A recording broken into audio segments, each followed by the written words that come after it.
तो hello everyone, कैसे हैं आप सब लोग। I hope each and every one of you is doing absolutely good. My name is doctor Vipin Kumar Sharma and मैं आप सभी लोगों का तहे दिल से स्वागत करता हूं हमारे इस प्यार से बैच यकीनी 2.0 के अंदर। अगर आप सभी लोग मुझे ठीक तरीके से देख पा रहे हैं, सुन पा रहे हैं, then give me a big fat thumbs up और a big red heart in the chat section so that we can start today's beautiful session up, जहां पर हम लोग दो इंपॉर्टेंट ऑर्गेनेल्स के चीथड़े उड़ाने वाले हैं जिनका नाम है mitochondria and chloroplast.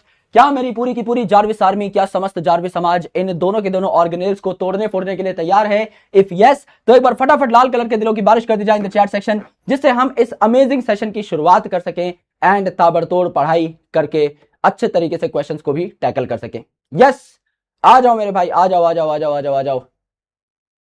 All right, good afternoon everyone, good afternoon, welcome to this session. Vipu भाई की क्लास में आप सभी लोगों का स्वागत है। Welcome welcome welcome welcome welcome welcome welcome. आइए आइए आइए। कई सारे मुद्दे हैं, हर मुद्दे पे बात की जाएगी, लेकिन सबसे पहले हम कर्मयोगी हैं, हम कर्म के लिए यहां पर आए हैं। आपका कर्म है पढ़ना, मेरा कर्म है पढ़ाना। उस कर्म को हम लोग प्रथम प्रायोरिटी दे रहे होंगे। सबसे पहले अपना काम करेंगे, उसके बाद में बाकी सारी चीजें जो है उनके बारे में भी हम लोग चर्चा करेंगे। यस, हेयर कट करा लिया सर? हाँ, हेयर कट करा लिया भाई। यस, लंबा टाइम हो गया था।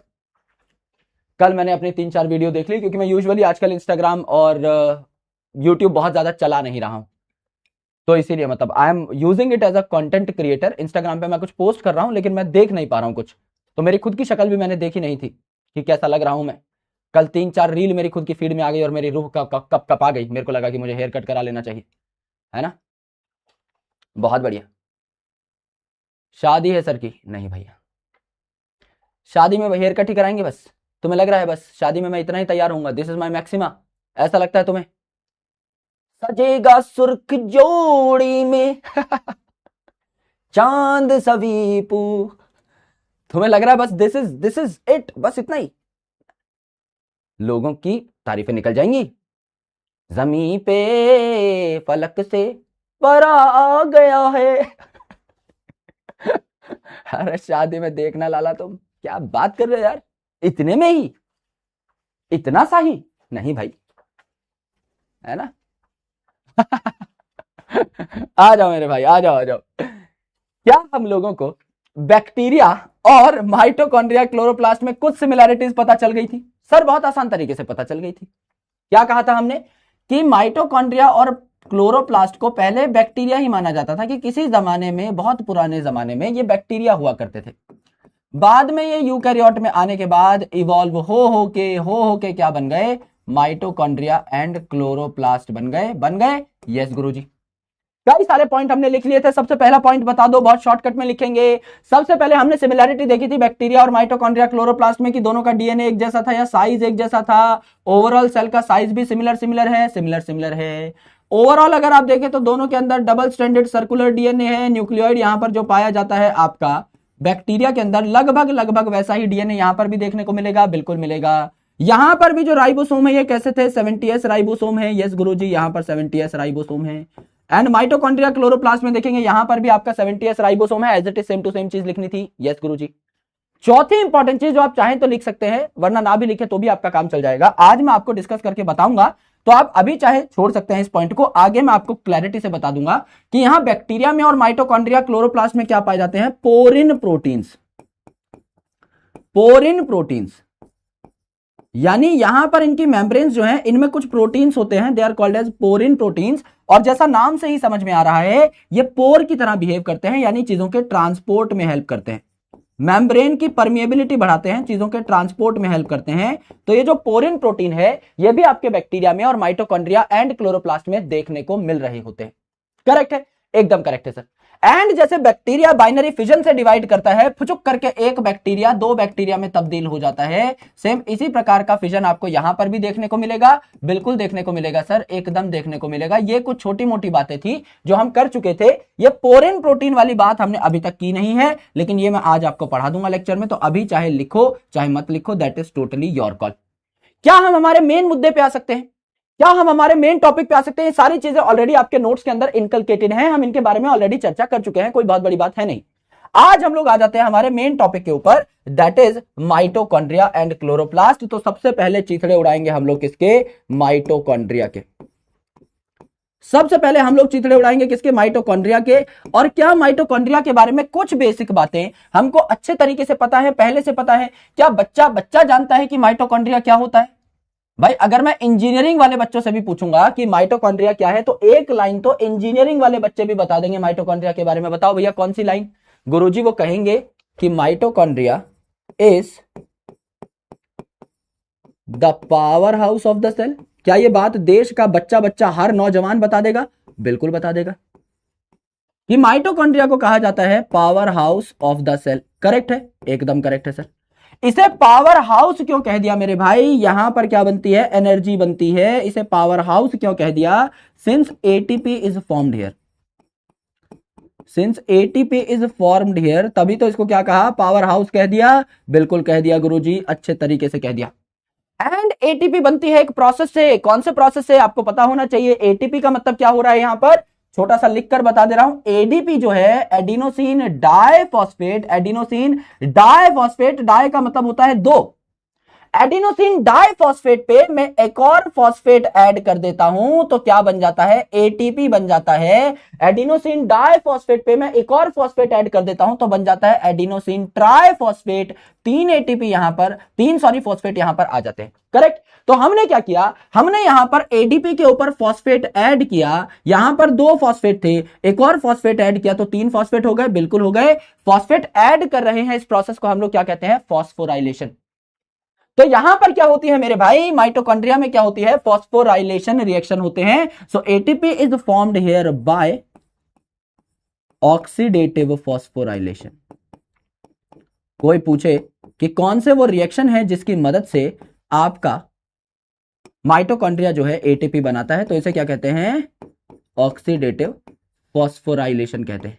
और नाम है फॉस्फोराइलेशन, यानी यहां पर फॉस्फेट का एडिशन हो रहा होगा। कहां फॉस्फेट का एडिशन होता है, एडीपी पे, एडिनोसिन डाइफॉस्फेट पे एक और फॉस्फेट ऐड हो गया तो तीन फॉस्फेट बन जाएंगे, एटीपी बन जाएगा। बिल्कुल बन जाएगा। और इस एटीपी को हम लोग प्यार से क्या कह रहे होते हैं मेरे दोस्त, क्या इसे हम एनर्जी करेंसी कह रहे होते हैं? बिल्कुल कह रहे होते हैं सर जी।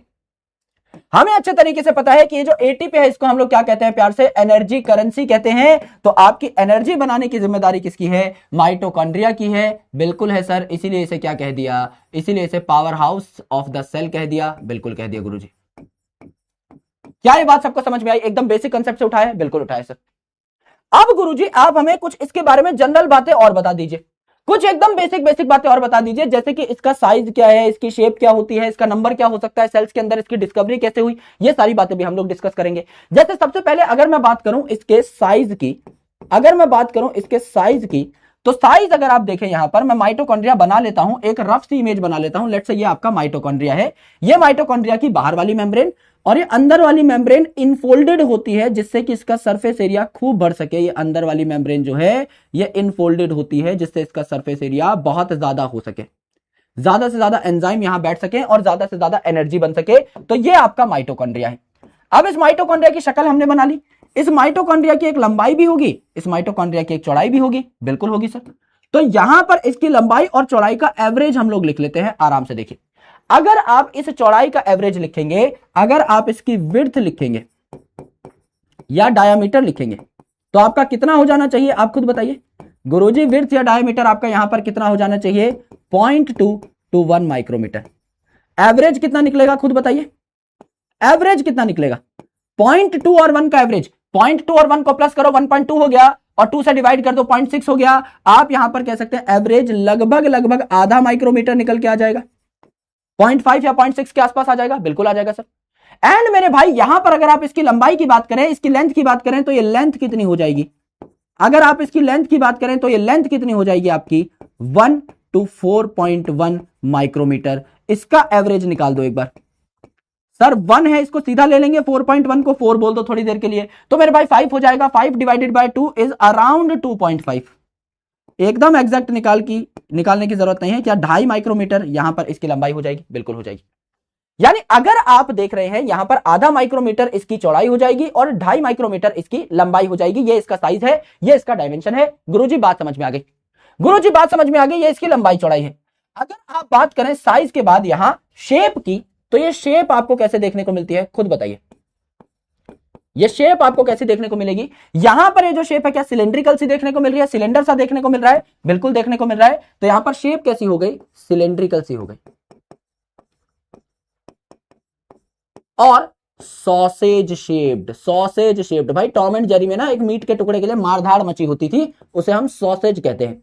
तो सॉसेज कैसा दिखाई देता है ये मैं आपको हल्का सा रेफरेंस देकर के बता देता हूं, आपको भी आइडिया लग जाएगा सिर्फ उसकी शक्ल देखकर ही।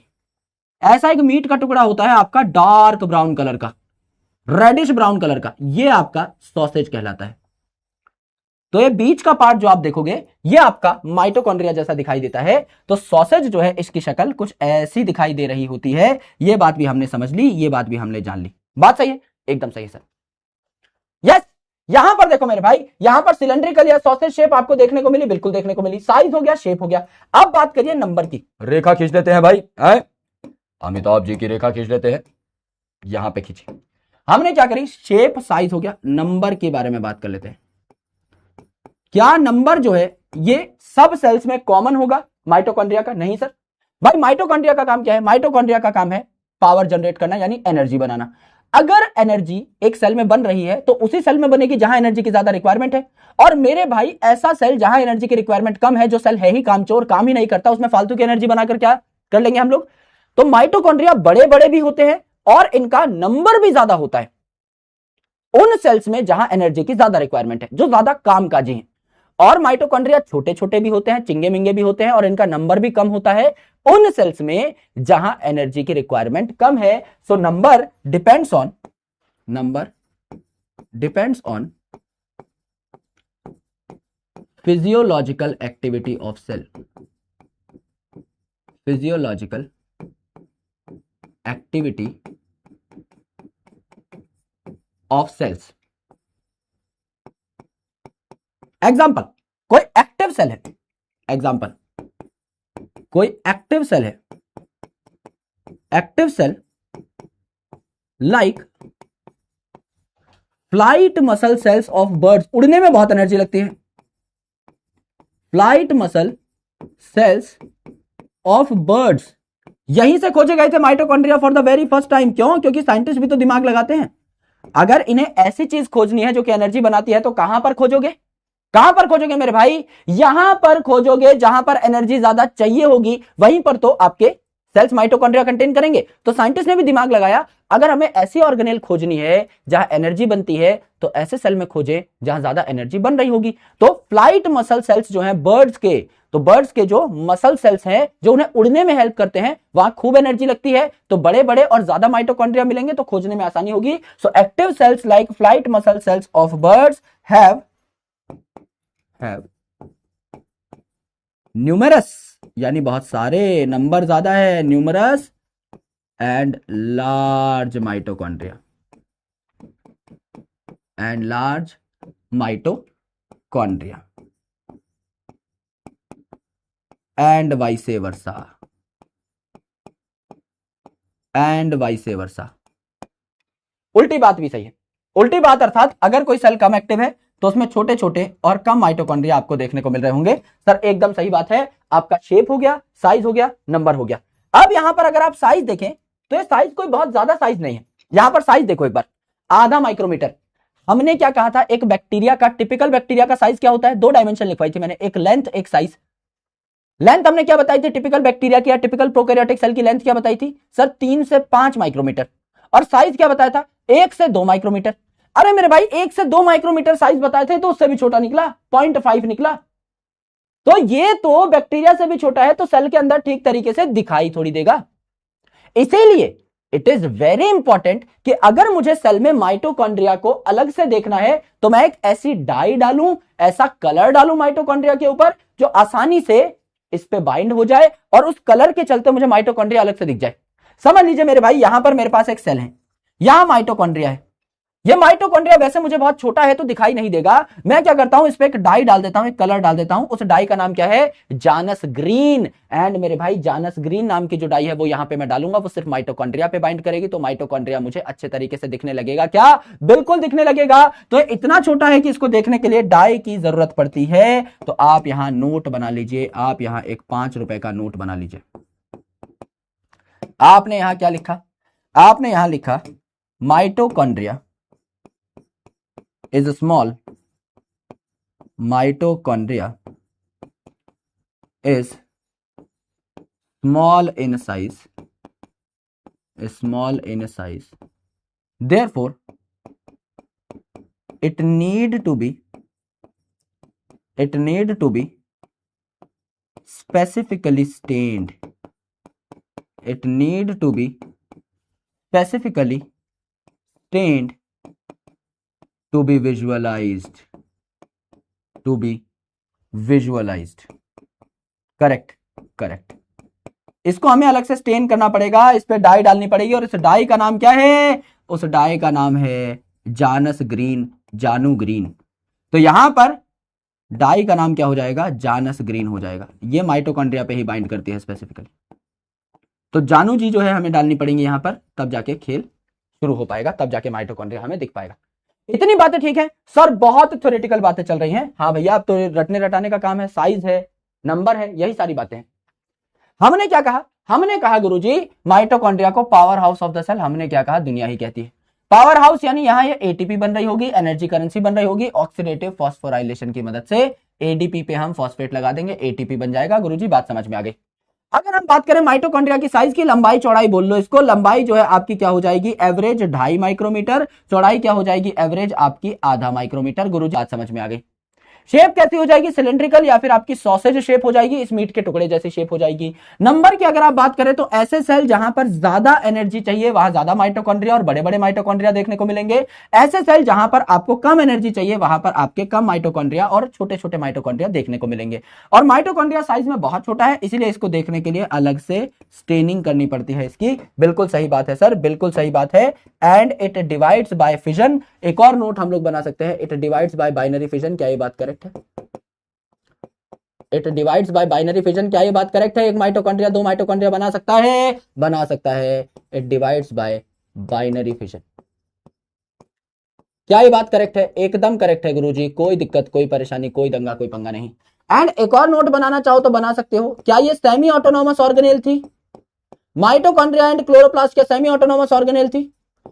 लास्ट लेक्चर में लिखवाया था, हमारी आखिरी लाइन थी, माइटोकॉन्ड्रिया एंड क्लोरोप्लास्ट दोनों सेमी ऑटोनोमस ऑर्गेनेल हैं। सेमी का मतलब आधा, ऑटोनोमस का मतलब होता है इंडिपेंडेंट, यानी कि अपने आधे काम खुद कर सकते हैं, बचे हुए आधे कामों के लिए इनको न्यूक्लियस का सहारा लेना पड़ता है। यस गुरुजी, ये दोनों बातें हमें अच्छे तरीके से पता है, इसमें कोई टेंशन परेशानी दिक्कत दंगा पंगा है नहीं। गुरुजी बात समझ में आ गई, गुरुजी बात चमक में आ गई, इतनी बातें हमें ठीक लग रही। करेक्ट है, एकदम करेक्ट है सर।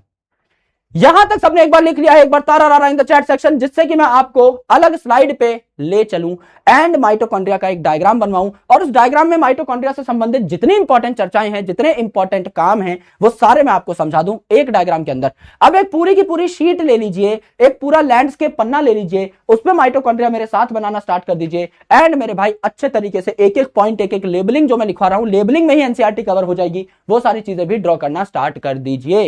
यस यस मेरे भाई, आ जाओ। तो हम क्या करते हैं, यहां पर माइटोकॉन्ड्रिया की शक्ल बना लेते हैं।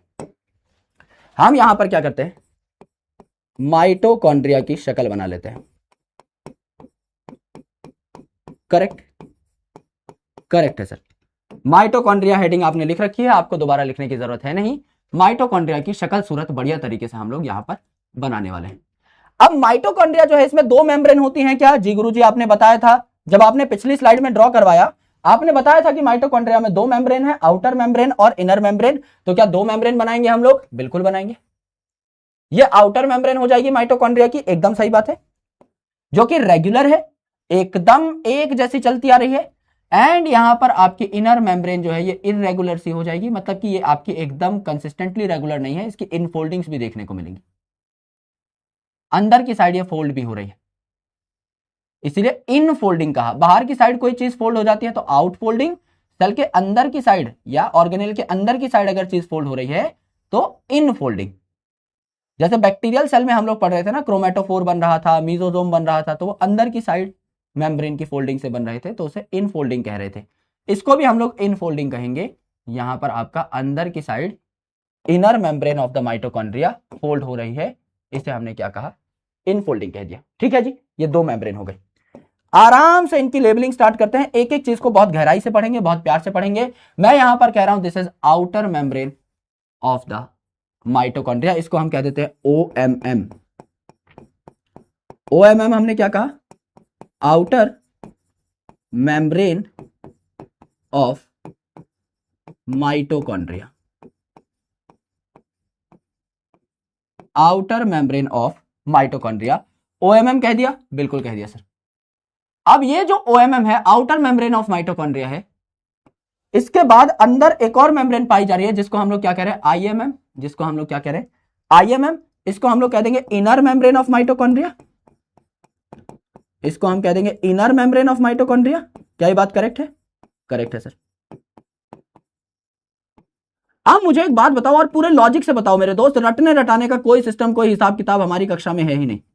मुझे सिंपल लॉजिकल एक बात बता दीजिए, अगर ये आउटर मेम्ब्रेन ऑफ माइटोकॉन्ड्रिया है बाहर वाली, इनर मेम्ब्रेन ऑफ माइटोकॉन्ड्रिया है अंदर वाली, इन दोनों में से ज्यादा परमिएबल कौन होगा?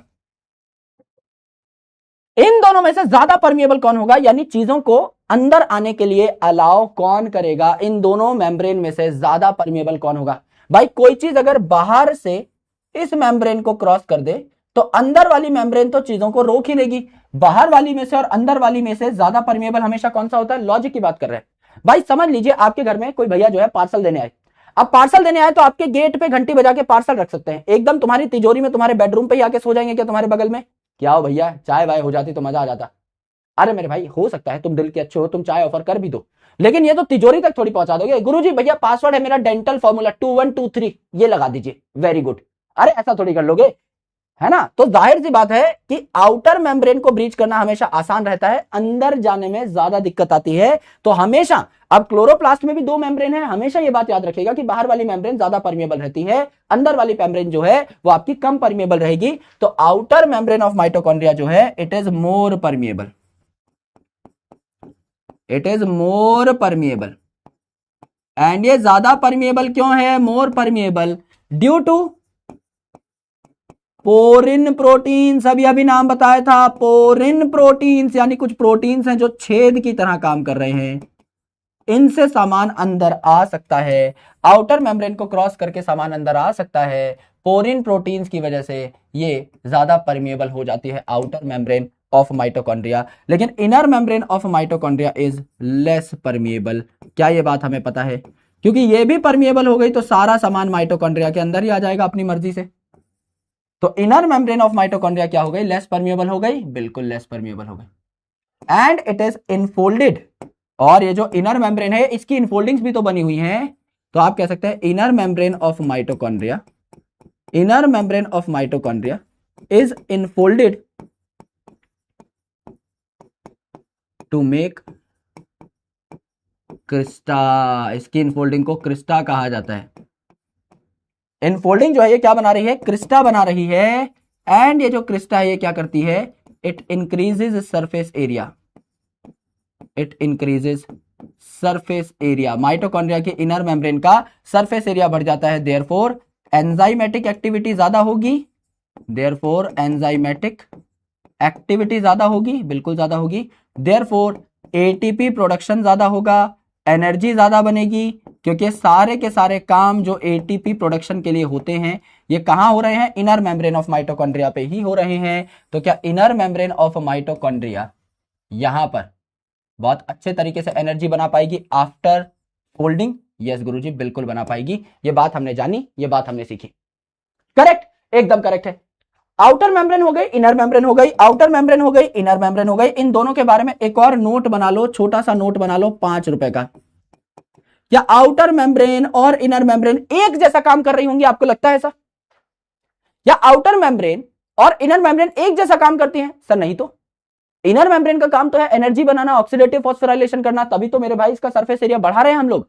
तो आउटर मेम्ब्रेन और इनर मेम्ब्रेन पे अलग अलग प्रकार के, अलग अलग लेवल के एंजाइम पाए जाते हैं। यस गुरुजी, तो आप क्या कह सकते हैं? IMM यानी inner membrane of mitochondria and OMM outer membrane of mitochondria has different enzymes, has different enzymes वाह गुरुजी, बात समझ में आ गई, लॉजिकल है, क्योंकि इनर मेम्ब्रेन ऑफ माइटोकॉन्ड्रिया में ऑक्सीडेटिव फॉस्फोराइलेशन होगी, एनर्जी बनेगी, आउटर मेम्ब्रेन में ऐसा कोई काम नहीं हो रहा है। यानी आउटर और इनर मेम्ब्रेन डिफरेंट हैं। यस गुरुजी, बिल्कुल डिफरेंट हैं।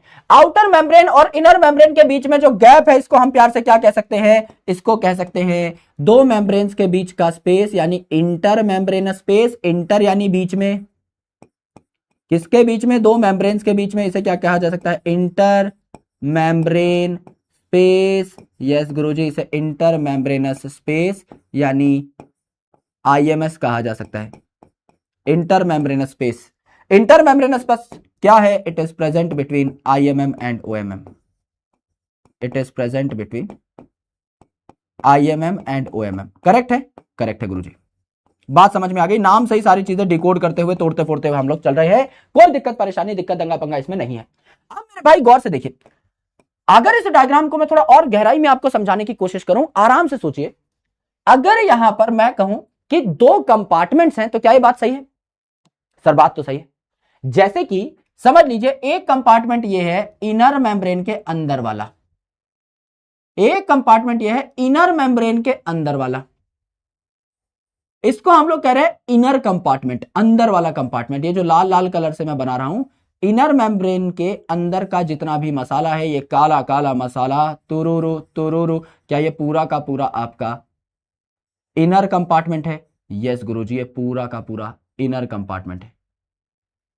यस, ये आपको देखने को मिला। यस गुरुजी, अंदर का ही जितना भी इलाका है, यानी ये वाला इलाका, ये वाला इलाका, ये वाला इलाका, ये वाला इलाका, ये वाला इलाका, ये वाला इलाका, ये जो सारा का सारा इलाका है, क्या ये इनर कंपार्टमेंट है? Yes Guruji.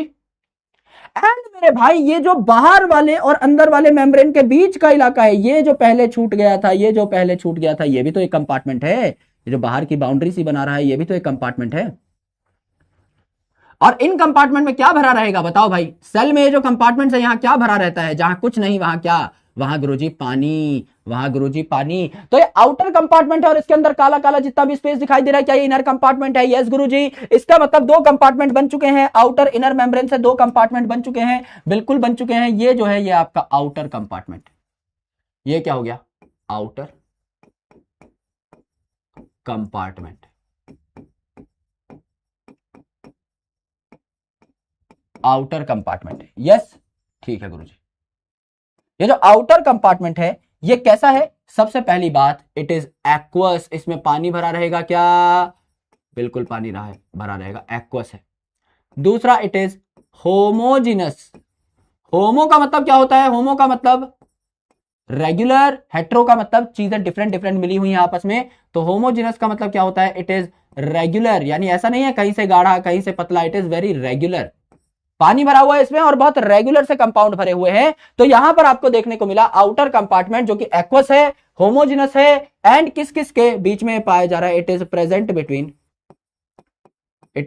Between OMM and IMM. Outer membrane of mitochondria और इनर मेम्ब्रेन ऑफ माइटोकॉन्ड्रिया के बीच में पाया जा रहा है, बिल्कुल पाया जा रहा है गुरुजी, बिल्कुल पाया जा रहा है। इसे हमने क्या कह दिया? आउटर कंपार्टमेंट कह दिया। यहां पर अगर आप देखो तो आपको देखने को मिलता है इनर कंपार्टमेंट। यहां पे अगर आप देखो तो आपको देखने को क्या मिलेगा? इनर कंपार्टमेंट देखने को मिलेगा, बिल्कुल इनर कंपार्टमेंट देखने को मिलेगा। यस यस, ये इनर कंपार्टमेंट हो गया गुरुजी।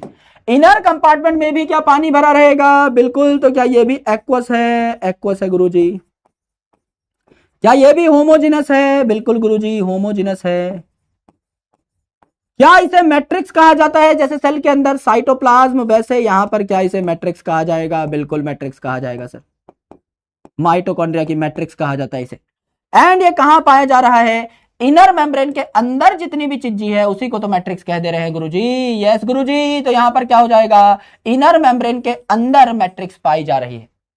आउटर मेम्ब्रेन और इनर मेम्ब्रेन के बीच में क्या था? Outer compartment. और आपका इनर मेम्ब्रेन के अंदर की साइड ये जो मैंने बनाया है नीला नीला, ये क्या हो जाएगा? It is present inside inner membrane of mitochondria. इसको हम लोग क्या कह देंगे? मैट्रिक्स कह देंगे, बिल्कुल कह देंगे, एकदम कह देंगे सर। यहां पर अगर आप देखें तो ये जो माइटोकॉन्ड्रिया है, क्या ये बैक्टीरिया जैसा था? यस गुरुजी, बैक्टीरिया जैसा था, क्योंकि इसमें डबल स्ट्रैंडेड सर्कुलर डीएनए पाई जाएगी, एक कॉपी, जैसे बैक्टीरिया में एक न्यूक्लियोइड होता है। यहां पर भी आपका ये न्यूक्लियोइड जैसा स्ट्रक्चर पाया जाएगा, बिल्कुल पाया जाएगा, एकदम पाया जाएगा। तो ये आपका क्या हुआ, डबल स्ट्रैंडेड सर्कुलर डीएनए हो गया, सिंगल कॉपी। इसको हमने क्या कहा, इट इज डबल स्ट्रैंडेड। दो स्ट्रैंड हैं, दो धागे हैं जिनसे हमने डीएनए बनाया है। It is double stranded circular DNA, ring के फॉर्मेट में पाया जा रहा है, बिल्कुल। It is double stranded circular DNA जो हमने बनाया, और एक ही है, it is single copy. It is single copy. जैसे बैक्टीरिया में एक ही न्यूक्लियोइड देखने को मिल रहा था, यहां पर आपको सिंगल कॉपी देखने को मिली इस डबल स्टैंडर्ड सर्कुलर डीएनए की। सर बात समझ में आ गई। डीएनए से क्या बनता है जी, डीएनए से बनता है गुरुजी आरएनए। तो डीएनए से क्या यहां पर आरएनए बन जाएगा। तो क्या कुछ आरएनए भी देखने को मिलेंगे, बिल्कुल देखने को मिलेंगे। तो आप यहां पे लिख सकते हैं कि there will be few RNA also, कुछ आरएनए मॉलिक्यूल्स भी यहां देखने को मिलेंगे।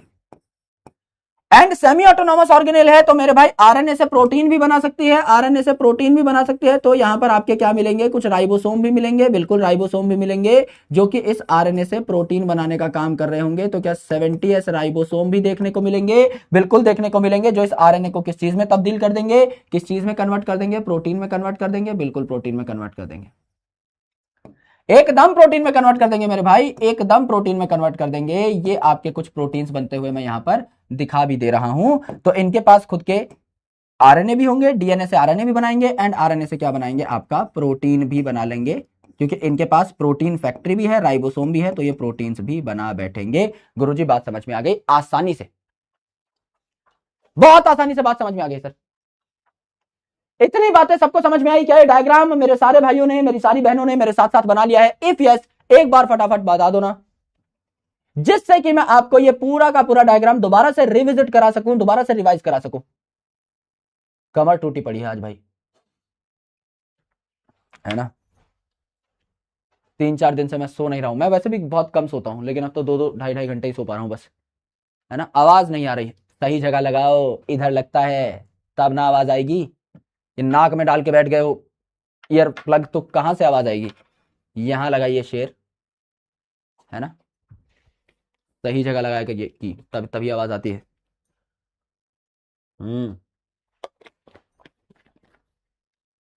बात समझ में आई, बात समझ में आ गई। राइबोसोम बना तो दिया भाई। हाँ, आइए एक बार इस पूरी चीज को रिविजिट करते हैं। हमें पता है कि mitochondria double membrane bound organelle है, तो हमने बनाई एक आउटर मेम्ब्रेन, उसके अंदर बनाई एक इनर मेम्ब्रेन। इनर मेम्ब्रेन में हमने फोल्डिंग्स भी बनाई, क्योंकि इसका सरफेस एरिया ज्यादा होना चाहिए, जिससे कि ज्यादा एंजाइमेटिक एक्टिविटी दिखा सके, ज्यादा एटीपी यहां बन सके। ठीक है, यहां पे अगर आप लिखना चाहो तो लिख भी सकते हो, आपके पास थोड़ी बहुत जगह है भी, लेवरेज भी है। यहां ये जो मेम्ब्रेन होती है ना, इस पे क्या पाया जाता है, F0 F1 पार्टिकल पाया जाता है। सबको पता होगा, नहीं पता है तो कोई बात नहीं, रेस्पिरेशन चैप्टर में पता लग जाएगा। यहां पे पाए जाते हैं इनर मेम्ब्रेन ऑफ माइटोकॉन्ड्रिया पे F0 F1 पार्टिकल्स, जिन्हें प्यार से क्या कहा जाता है, एटीपी सिंथेसाइज करने का काम करते हैं ये, इन्हें ऑक्सीजोम्स कहा जाता है। तो जितनी ज्यादा मेम्ब्रेन की सरफेस एरिया होगी, उतने ज्यादा ऑक्सीजोम्स आपको देखने को मिलेंगे, बिल्कुल देखने को मिलेंगे। और जितने ज्यादा ऑक्सीजोम्स होंगे, उतनी ज्यादा एटीपी की सिंथेसिस होगी, सर बिल्कुल सिंथेसिस होगी। तो ये जो एंजाइमेटिक एक्टिविटी हम लोग कह रहे हैं ना, ये वाली चीज है कि जितने ज्यादा F0 F1 पार्टिकल, उतनी ज्यादा एटीपी प्रोडक्शन होगी। सर बात समझ में आ गई है हमको? नहीं भी समझ में आई तो ये वाला पॉइंट आप स्किप कर सकते हो, कोई दिक्कत है नहीं।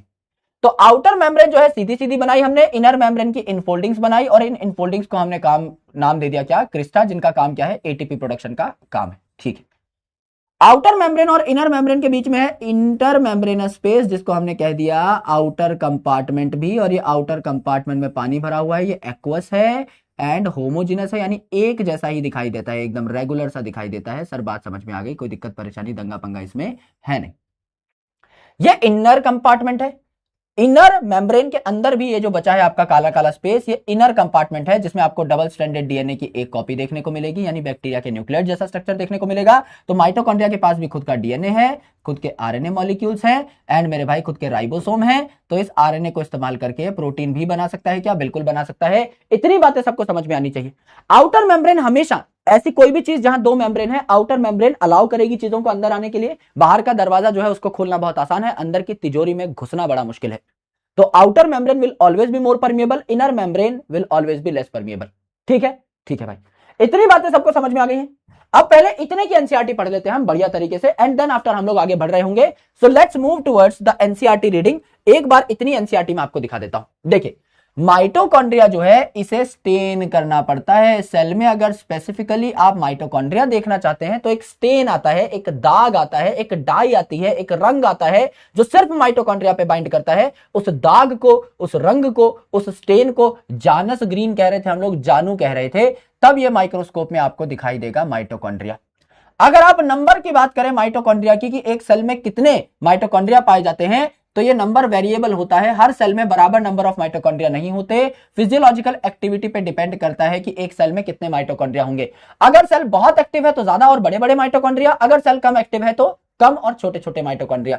शेप और साइज भी आपका यहां पर मेंशन किया हुआ है। यहां पर भी वेरिएबल आपको शेप साइज देखने को मिल सकते हैं, लेकिन ज्यादातर माइटोकॉन्ड्रिया सॉसेज शेप होते हैं या सिलेंड्रिकल होते हैं। एंड डायमीटर अगर आप देखोगे तो आपका कितना हो जाएगा 0.2 to 1 माइक्रोमीटर, एवरेज निकल आएगा आधा माइक्रोमीटर, और लंबाई क्या हो जाएगी आपकी 1 to 4.1 माइक्रोमीटर, एवरेज निकल आएगा 2.5 माइक्रोमीटर।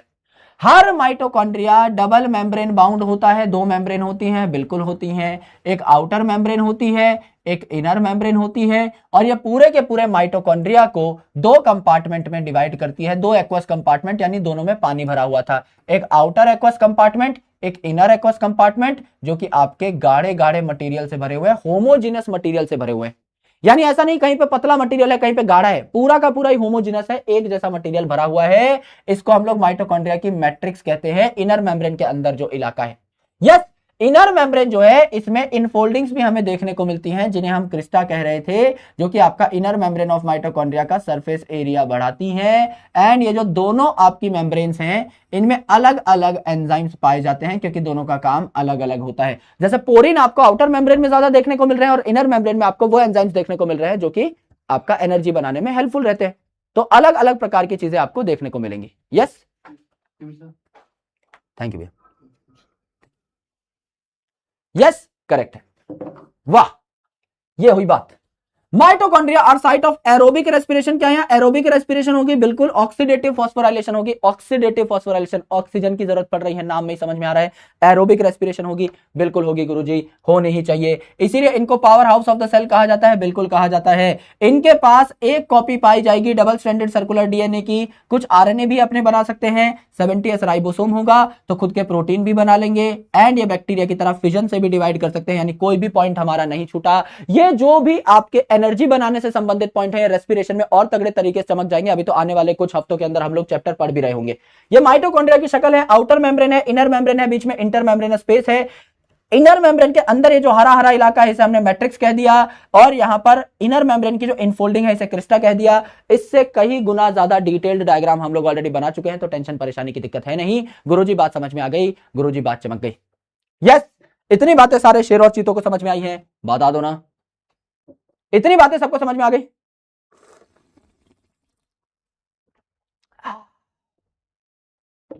गुरुजी कतई गवार हो आप तो। Thanks, I know. चाय के पगलेट ऐसे ही करते हैं, ऐसे ही चाय पी जाती है तुर्री मार के।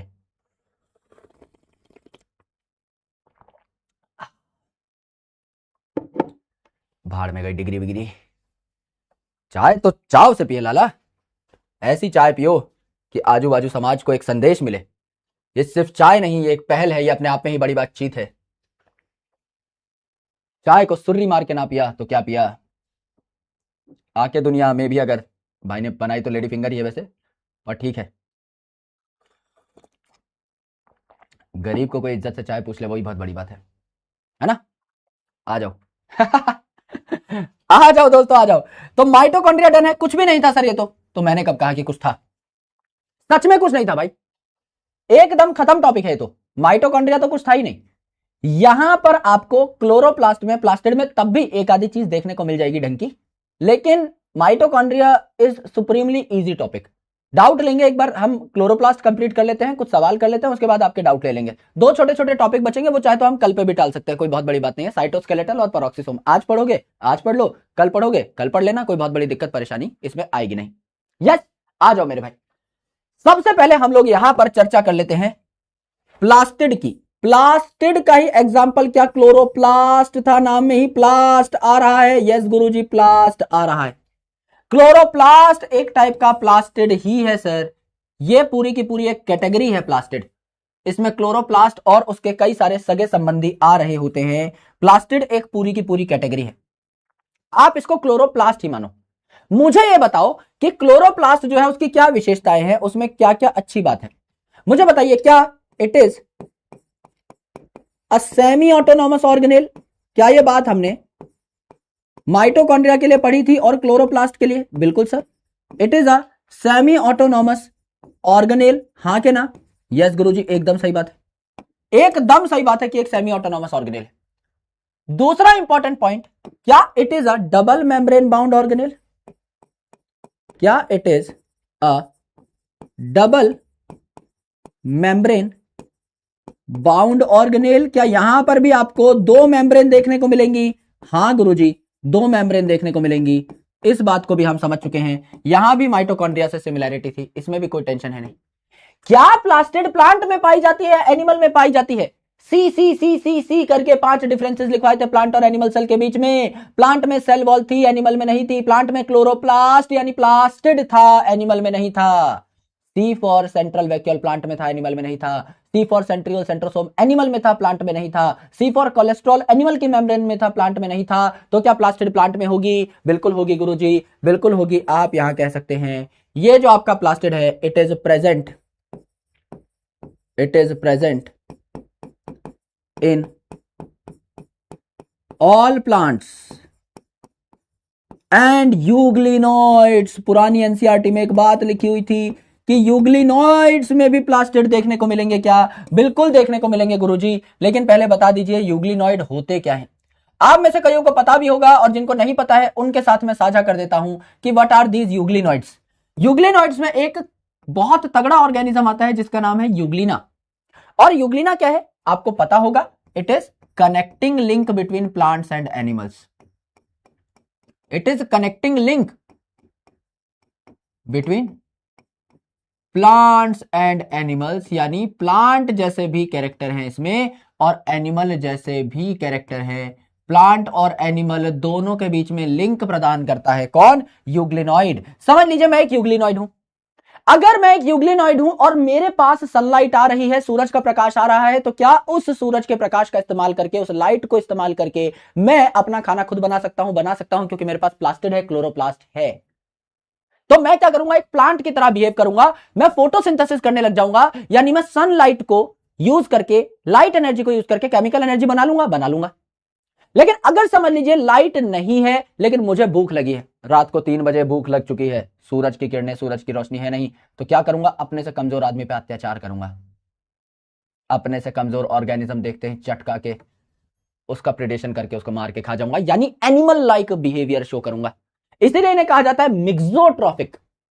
ऑटोट्रॉफिक भी है, खाना बना सकते हैं, हेट्रोट्रॉफिक भी है, खाना नहीं भी बना सकते लाइट के एब्सेंस में। मिक्सोट्रॉफिक होते हैं ये। तो euglenoid, if sunlight present,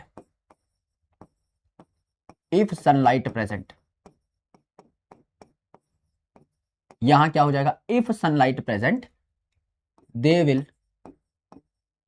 behave like plants, they will behave like plants. Therefore autotrophic कह दोगे इनको, खुद का खाना स्वयं बनाएंगे, ऑटोट्रॉफिक कह डालेंगे गुरुजी। एंड दूसरा, if sunlight is absent,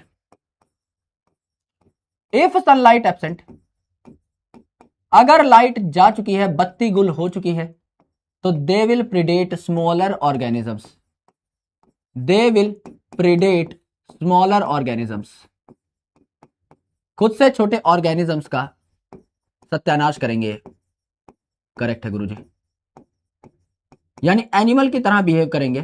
therefore heterotrophic behaviour show करेंगे। Correct sir.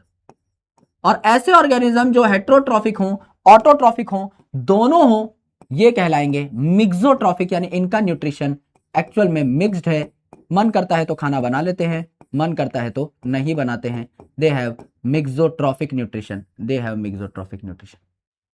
करेक्ट है बात? एकदम करेक्ट है गुरुजी। एकदम करेक्ट बात है। ये बात हमें अच्छे तरीके से पता है, जब हम पढ़ेंगे आगे क्लासिफिकेशन के बारे में तो किंगडम प्रोटिस्टा में इनका अच्छा खासा जिक्र आएगा, पूरी की पूरी कैटेगरी है, इसके बारे में हम लोग पढ़ाई कर रहे होंगे। करेक्ट है, एकदम करेक्ट है sir. Now we need to understand the classification of plastid also. Yes, क्योंकि जो प्लास्टिड है अलग अलग टाइप के होते हैं। मैं आपको एनसीईआरटी में दिखाता हूं पहले, क्योंकि थोड़ा सा थ्योरेटिकल टॉपिक है, तो इसके बारे में एक दो बार आप एनसीईआरटी में देख लीजिए, एंड देन आफ्टर हम थ्योरी पढ़ेंगे, फिर दोबारा से एनसीईआरटी में चलेंगे, तो चीजें यही याद हो जाएंगी। तो मैं मल्टीपल रिवीजन यही करा दूंगा। देखो मैंने क्या कहा, प्लास्टिड क्या सारे के सारे प्लांट्स में और यूग्लिनॉइड्स में देखने को मिलेंगे? बिल्कुल देखने को मिलेंगे।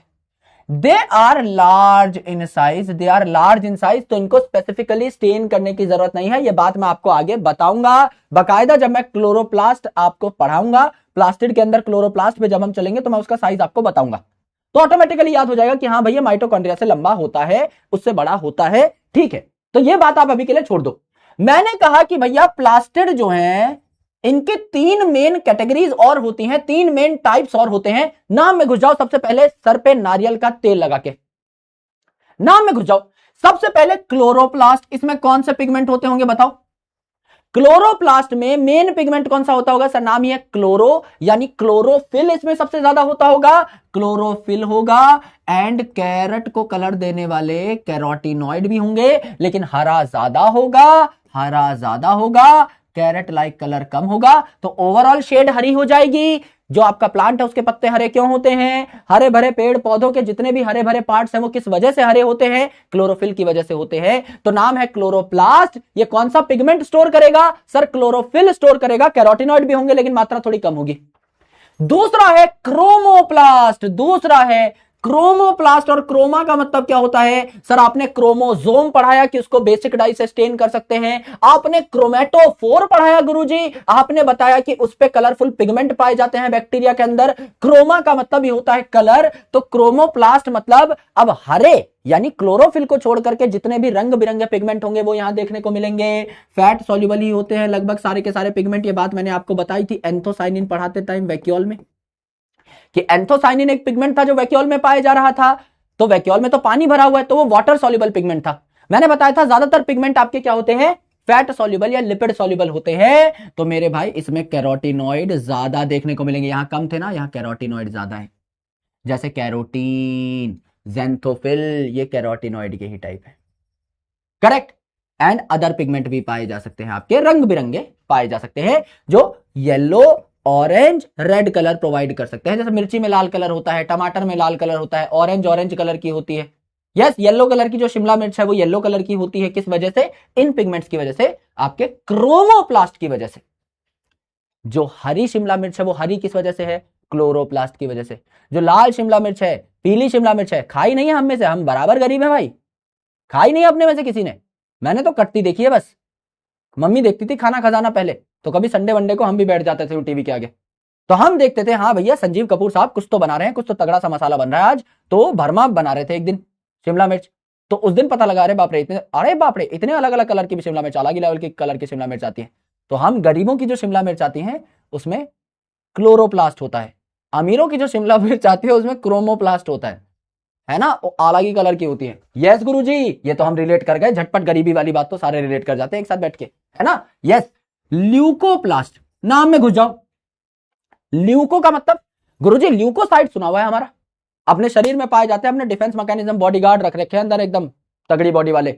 WBC डिफेंस मैकेनिज्म हमारा जो है WBC की बदौलत ही तो है। WBC यानी व्हाइट ब्लड सेल को ल्यूकोसाइट कहते हैं। साइट का मतलब सेल, ल्यूको का मतलब व्हाइट, व्हाइट कोई कलर थोड़ी है, कलरलेस कह सकते हो। तो मेरे भाई ये जो ल्यूकोप्लास्ट है ये कलरलेस है, यानी इसमें कोई पिगमेंट नहीं है। तो इसका काम क्या है? पिगमेंट नहीं है तो स्टोरेज करता होगा, कुछ कुछ तो स्टोर करता ही होगा। अमाइलोप्लास्ट क्या स्टोर करेगा? अमाइलोज, अमाइलोपेक्टिन किसमें पाए जाते हैं? सर ये तो स्टार्च की यूनिट है, स्टार्च एक कार्बोहाइड्रेट है, तो क्या स्टार्च स्टोर करेगा? अमाइलो से ही समझ में आ गया? हाँ गुरुजी। आपका यहां पर अगर आप देखें तो एक और नाम आएगा आगे, एल्यूरोप्लास्ट। एल्यूरो का मतलब क्या होता है? प्रोटीन होता है, बिल्कुल प्रोटीन होता है। सर आपको कैसे पता? भाई आगे चल के आप मोनोकॉट सीड का स्ट्रक्चर बनाओगे, मोनोकॉट एम्ब्रियो का स्ट्रक्चर बनाओगे, वहां एक लेयर पढ़ाई जाती है आपको, एल्यूरोन लेयर, जो प्रोटीन की बनती है। एल्यूरो का मतलब ही प्रोटीन होता है। जी गुरुजी, बात समझ में आ गई। यस, एंड इलायोप्लास्ट में देखो OIL, ऑयल का साउंड ही आ रहा है, तो ऑयल और फैट तो सेम बिरादरी के हैं, इनको स्टोर करेगा कौन? इलायोप्लास्ट। गुरुजी ये बात समझ में आ गई। गुरुजी ये बात आसानी से समझ में आ गई, टेंशन परेशानी दिक्कत तकलीफ दंगा पंगा इसमें कुछ है नहीं, इतनी बातें तो हमने क्रैक कर ली है। अब हम अगर नोट्स बनाएंगे गुरुजी अब बड़ी आसानी होगी हमें, क्योंकि बेसिक कंसेप्ट हमारे चमक चुके हैं। क्योंकि हो सकता है आप में से किन्हीं ने ये नाम ना सुन रखे हो पहले, अब नाम सुन लिए है ना, तो अब याद करने में दिक्कत नहीं होगी और अच्छे तरीके से हम चीजों को एक ही बार में समझ ले जाएंगे, याद कर ले जाएंगे और क्वेश्चन हमसे बन रहे होंगे। तो प्लास्टिड जो है इसकी 3 बिरादरियां हैं, इसकी 3 कैटेगरीज हैं। On the basis of pigments stored bye them, इनके अंदर कौन सा पिगमेंट है उस बेसिस पे हमने इसको 3 कैटेगरीज में 3 अलग अलग श्रेणियों में डिवाइड कर दिया। यस गुरुजी, कौन कौन सी श्रेणियां हैं बता दो ना। प्लास्टिड जो है on the basis of pigments present in them, on the basis of pigments stored bye them, ऐसा कह लो, स्टोर्ड बाय देम। ये आपके 3 टाइप के हैं। कौन कौन से 3 टाइप के हैं? सबसे पहले हरा भरा क्लोरोप्लास्ट, क्लोरोप्लास्ट नाम में ही समझ में आ रहा है क्लोरोप्लास्ट। तो यहां क्या देखने को मिलेगा जी? गुरुजी अगर ये क्लोरोप्लास्ट है तो इसमें क्लोरोफिल पाई जाएगी ज्यादा और आपका कैरोटिनॉइड पाए जाएंगे कम। क्या है? क्लोरोप्लास्ट है एंड कैरोटिनॉइड है, एंड कैरोटिनॉइड है। करेक्ट, क्लोरोप्लास्ट ज्यादा है कैरोटिनॉइड कम है, इसलिए ओवरऑल कलर कैसा हो जाएगा चीजी का? हरा हो जाएगा। क्लोरो से क्लोरो सीधा सीधा रिलेट कर लिया हमने, तो क्लोरोप्लास्ट में मेन जो पिगमेंट है दैट इज क्लोरोफिल ओनली। अच्छा, क्लोरोप्लास्ट लिख दिया यहां पे, क्लोरोफिल हो जाएगा। यस, क्लोरोफिल हो जाएगा। मेन जो पिगमेंट है वो क्या हो जाएगा? क्लोरोफिल हो जाएगा, जो कि चीजों को हरा भरा करेगा, एकदम कर देगा सर। दूसरी इंपॉर्टेंट कैटेगरी है, अलग कलर की बना लीजिए, जिसको हम लोग कह सकते हैं लेट्स से आपका क्रोमोप्लास्ट, आपका क्रोमोप्लास्ट। प्लास्ट यानी प्लास्टेड और क्रोमा का मतलब होता है कलर, यानी ये आपका कलरफुल पिगमेंट्स कंटेन करेगा, कलरफुल पिगमेंट कंटेन करेगा। ठीक है, एकदम ठीक है गुरुदेव, बात समझ में आ गई। तो ये कौन कौन से पिगमेंट कंटेन करेगा आराम से देखिए। It stores fat soluble carotenoids, it stores fat soluble carotenoids like carotene and xanthophyll, and xanthophyll। ये आपके कैरोटिनॉइड के 2 एग्जाम्पल हो जाएंगे, xanthophyll और कैरोटीन यहां पर देखने को मिलेंगे। सर बात समझ में आई? अगर आप देखेंगे कि ये कौन कौन से कलर प्रोवाइड कर सकता है प्लांट पार्ट को, तो भाई शिमला मिर्च वाला कंसेप्ट हम लोग याद कर लेंगे। भाई यहां पर येलो कलर मिल जाएगा, येलो, ऑरेंज, क्योंकि कैरेट का साउंड आ रहा है तो कैरेट कैसी होती है? येलो ऑरेंजिश होती है, तो येलो ऑरेंज, और red colour imparted to plant parts, red colour imparted to plant parts.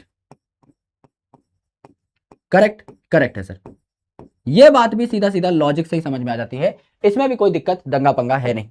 आखिरी अगर आप देखें तो इसे हम लोग कहते हैं ल्यूकोप्लास्ट। व्हाइट कलर से लिख लेते हैं क्योंकि ल्यूको का मतलब ही होता है व्हाइट या कलरलेस, तो इसको हम लोग कहते हैं ल्यूकोप्लास्ट। करेक्ट, ल्यूको का मतलब क्या होता है? व्हाइट और कलरलेस। ल्यूको का मतलब होता है व्हाइट कलरलेस, अर्थात यहां पे कोई कलर है नहीं। कोई पिगमेंट होता तो कोई ना कोई कलर जरूर होता, पिगमेंट का काम ही होता है कलर प्रदान करना। अगर यहां पर व्हाइट या कलरलेस आपका ल्यूकोप्लास्ट देखने को मिल रहा है, देयरफॉर आप कह सकते हैं no pigment is stored, no pigment is stored. अगर पिगमेंट स्टोर नहीं कर रखा है तो क्या स्टोर कर रखा है? Therefore nutrients are stored, therefore nutrients are stored.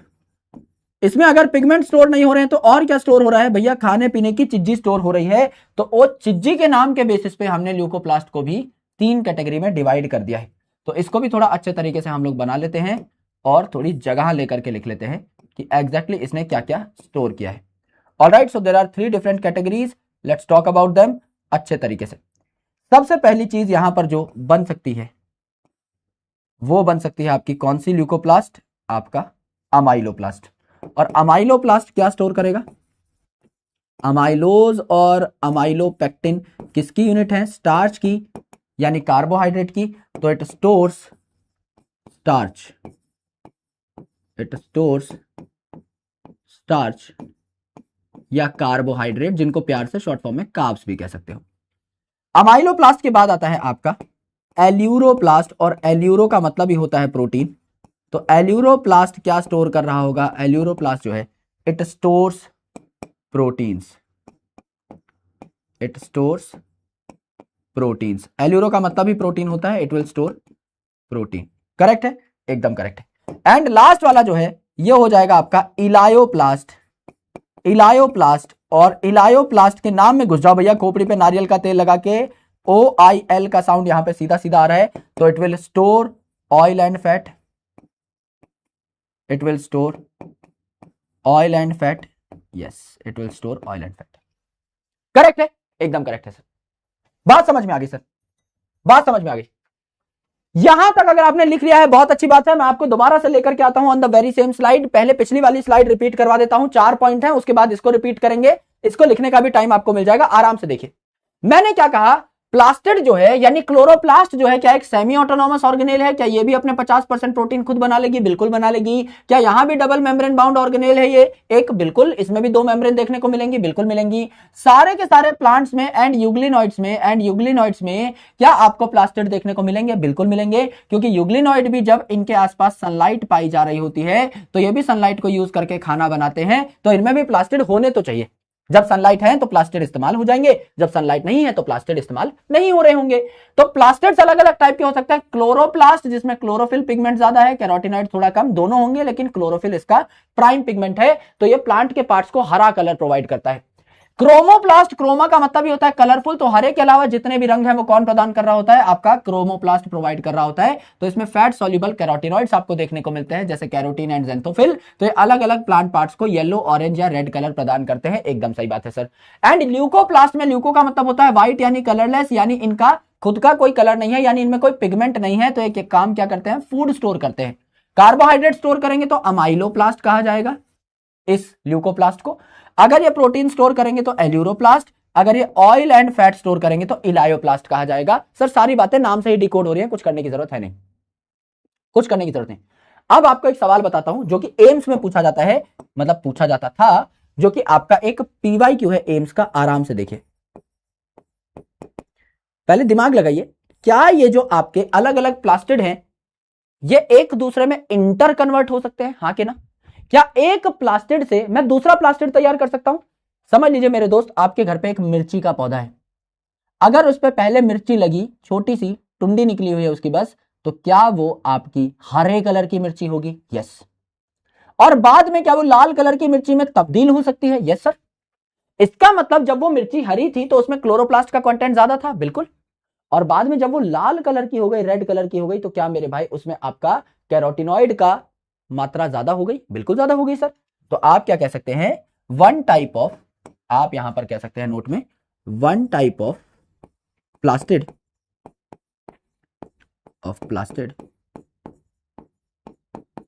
can be converted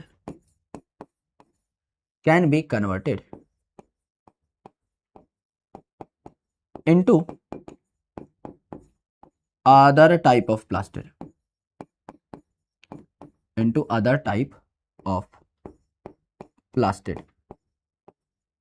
correct, एकदम करेक्ट है गुरुजी।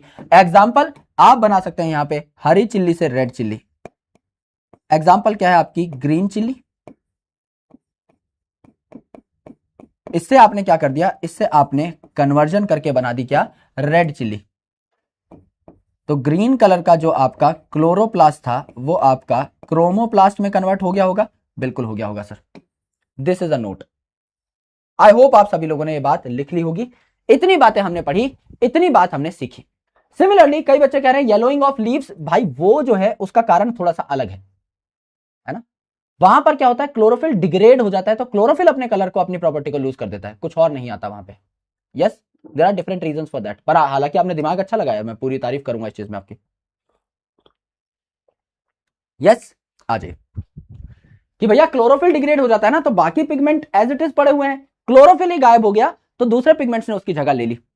आप समझ लो दो लोग हैं, एक हरिया एक पीलिया, हरिया खत्म हो गया बचा पीलिया, तो वो दिखने लगेगा क्योंकि दूसरा वाला तो बाय डिफॉल्ट नीचे गिर गया, इस तरीके से। यस यस, बहुत बढ़िया। जैसे मैंगो, हाँ एकदम सही बात है, जो भी आप हरे के अलावा कलर सोच सकते हो, एवरीथिंग एवरीथिंग इन्हीं कॉम्बिनेशन से बना है। यस बिल्कुल सही है। आ जाओ भाई, इतनी बातें सबको अच्छे तरीके से समझ में आई। क्या हम हमारे मेन टॉपिक की तरफ बढ़े? अब मेन टॉपिक क्या है? हमने देखा कि प्लास्टिड क्या होते हैं, हमने देखा कि प्लास्टिड कितने प्रकार के होते हैं। अब इसमें से हमारा जो मेन टॉपिक था वो तो क्लोरोप्लास्ट था ना, तो क्लोरोप्लास्ट पे तो हम लोग अभी तक पहुंचे नहीं।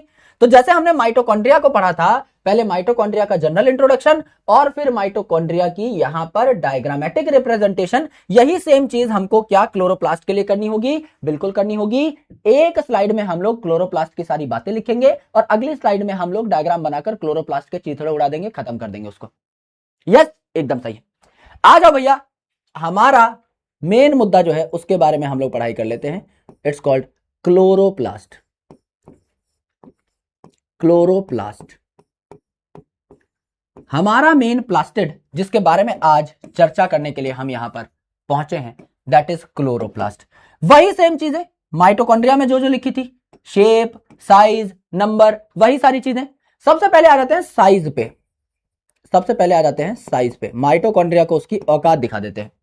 अगर यहां पर आप देखें तो ये भी डबल मेम्ब्रेन बाउंड ऑर्गेनेल है गुरुजी, ये भी डबल मेम्ब्रेन बाउंड ऑर्गेनेल है। ये आपकी एक मेम्ब्रेन हो गई एंड लेट्स से ये आपकी दूसरी मेम्ब्रेन हो गई। यहां भी दो मेम्ब्रेन देखने को मिलेंगी। It is also double membrane bound organelle, लेकिन इसकी दोनों मेम्ब्रेन जो है आपकी रेगुलर सी होती हैं, कोई माइटोकॉन्ड्रिया की तरह यहां पर क्रिस्टा नहीं बन रहा होता। This is the size of chloroplast. एक बार इसका एग्जैक्ट साइज भी हम लोग देख लेते हैं, आराम से देखिएगा। This is the length and this is the width. ये आपकी चौड़ाई हो गई, ये आपकी लंबाई हो गई, एकदम हो गई। अगर आप बात करें विड्थ की तो चौड़ाई इसकी कितनी हो जाएगी? आपकी हो जाएगी 2 से 4 माइक्रोमीटर। 2 से 4 माइक्रोमीटर का एवरेज निकालिए जरा गुरुजी। 2 से 4 माइक्रोमीटर का अगर मैं एवरेज निकालूं, 2 और 4 कितने होते हैं? 6 होते हैं, और 6 का मैं आधा कर दूं तो कितना होता है? एवरेज हो जाएगा 3 माइक्रोमीटर। हाँ के ना? हो जाएगा सर। क्या यहां पर आपका एवरेज जो है वो निकल के आ जाएगा 3 माइक्रोमीटर एकदम। और लेंथ की अगर आप बात करें, लंबाई की अगर आप बात करें, तो लेंथ आपकी कितनी होती है? यहां पर लेंथ आपकी होती है 5 से 10 माइक्रोमीटर। तो 5 से 10 माइक्रोमीटर का एवरेज निकालिए भाई। 5 और 10 होते हैं 15, और 15 को 2 से डिवाइड किया तो कितना आ गया? 7.5 आ गया, एकदम एक्यूरेट आ गया 7.5 माइक्रोमीटर। इसमें कोई पंगा है ही नहीं, इसमें कोई पंगा है ही नहीं। अब भैया जी इस ज्ञान का हम क्या करें? इस ज्ञान का हम क्या करें, हमें बताइए, अभी बताता हूं। अगर आप इस साइज को गौर से देखें तो इस साइज आपको काफी सारी बातें बताएगा। जैसे कि आपका माइटोकॉन्ड्रिया जो था उसकी विड्थ कितनी थी सर? आधा माइक्रोमीटर। एंड यहां पर है 3 माइक्रोमीटर। आधा माइक्रोमीटर और 3 माइक्रोमीटर, यानी आप कह सकते हैं 6 टाइम्स बिगर देन माइटोकॉन्ड्रिया। हां के ना? क्या ये माइटोकॉन्ड्रिया से 6 गुना ज्यादा चौड़ाई में देखने को मिल रहा है? बिल्कुल देखने को मिल रहा है। गुरुजी आपने माइटोकॉन्ड्रिया की जो लंबाई बताई थी वो 2.5 बताई थी, एवरेज निकाल करके 1 और 4.1 का एवरेज निकाला था हमने। लगभग लगभग आपका 2.5 के आसपास बैठा था। यह है 7.5, 2.5, 2.5, 2.5, 3 गुना है ना? एकदम है। तो इट इज 3 गुना ज्यादा देन माइटोकॉन्ड्रिया। बिल्कुल सही बात है। माइटोकॉन्ड्रिया की चौड़ाई जो थी उससे 6 गुना ज्यादा चौड़ा है क्लोरोप्लास्ट, 3 गुना ज्यादा लंबा है आपका क्लोरोप्लास्ट। यानी 3 और 6 का एवरेज अगर हम निकालें 4-5 गुना बड़ा है। यानी अगर मैं यहां पर एक इन्फेरेंस निकालूं तो क्या मैं कह सकता हूं chloroplast is 4 to 5 times I chloroplast, अरे it is 4 to 5 times bigger than mitochondria. हाँ क्या ना सर? बात तो ठीक है। It is bigger than mitochondria. हाँ के ना जी गुरुजी, एकदम सही बात है, 4 से 5 गुना बड़ा है ये माइटोकॉन्ड्रिया से। तो माइटोकॉन्ड्रिया को देखने के लिए जानू डाई डालनी पड़ रही थी, जानस ग्रीन डाई डालनी पड़ रही थी, क्या क्लोरोप्लास्ट को देखने के लिए डालनी पड़ेगी? नहीं गुरुजी, हम अकल के अंधे नहीं हैं, हमें क्लोरोप्लास्ट इतना बड़ा है ये भी नहीं दिखा, ये बड़ा नहीं, ये दही बड़ा है जो सेल के अंदर पड़ा है, इसी को देखने के लिए हम यहां पर आए हैं। बहुत ही ज्यादा अच्छा साइज है इसका, सेल के अंदर इत्मीनान से दिखाई देता है, कोई टेंशन वाली बात नहीं है। क्लोरोप्लास्ट 4 से 5 गुना बड़ा है, therefore it need not to be stained, it need not to be stained for visualization. इसे देखने के लिए हमें इसे स्टेन करने की जरूरत नहीं है, इस पे डाई डालने की जरूरत नहीं है। गुरुजी बात समझ में आ गई? यस यस गुरुजी, वाह, बात समझ में आई। पहली चीज हमें साइज का तो पता लग गया। गुरुजी नंबर का बता दीजिए, नंबर का बता दीजिए कि नंबर कितना हो सकता है क्लोरोप्लास्ट का अलग अलग सेल्स के अंदर। तो नंबर अगर आप देखो तो इट इज वेरिएबल। सबको पता है भाई, कई सेल्स बड़े होंगे, कई सेल छोटे होंगे, कईयों में ज्यादा माइटोकॉन्ड्रिया थे, कईयों में कम थे, इसी प्रकार से कईयों में ज्यादा क्लोरोप्लास्ट होंगे, कईयों में कम होंगे। जैसे कि अगर यहां पर देखो आप क्लैमाइडोमोनास में, तो क्लैमाइडोमोनास का नाम सबने सुना होगा, नहीं सुना है तो मैं बता देता हूं। क्लैमाइडोमोनास एक यूनिसेलुलर ऑर्गेनिज्म है। तो क्लैमाइडोमोनास खुद ही यूनिसेलुलर है, इट कंटेन्स 1 क्लोरोप्लास्ट। खुद ही इसमें एक क्लोरोप्लास्ट पाया जाता है, क्योंकि खुद ही यूनिसेलुलर है, खुद ही एक सेल है छोटा सा। ये आपका क्लैमाइडोमोनास है। लेट्स से ये फ्लैजेला लगे हुए हैं, इसके टकले पे 2 बाल लगा देते हैं एंड इस टकलू के सर पे 2 बाल लगा दिया हमने और एक कप शेप क्लोरोप्लास्ट बना दिया।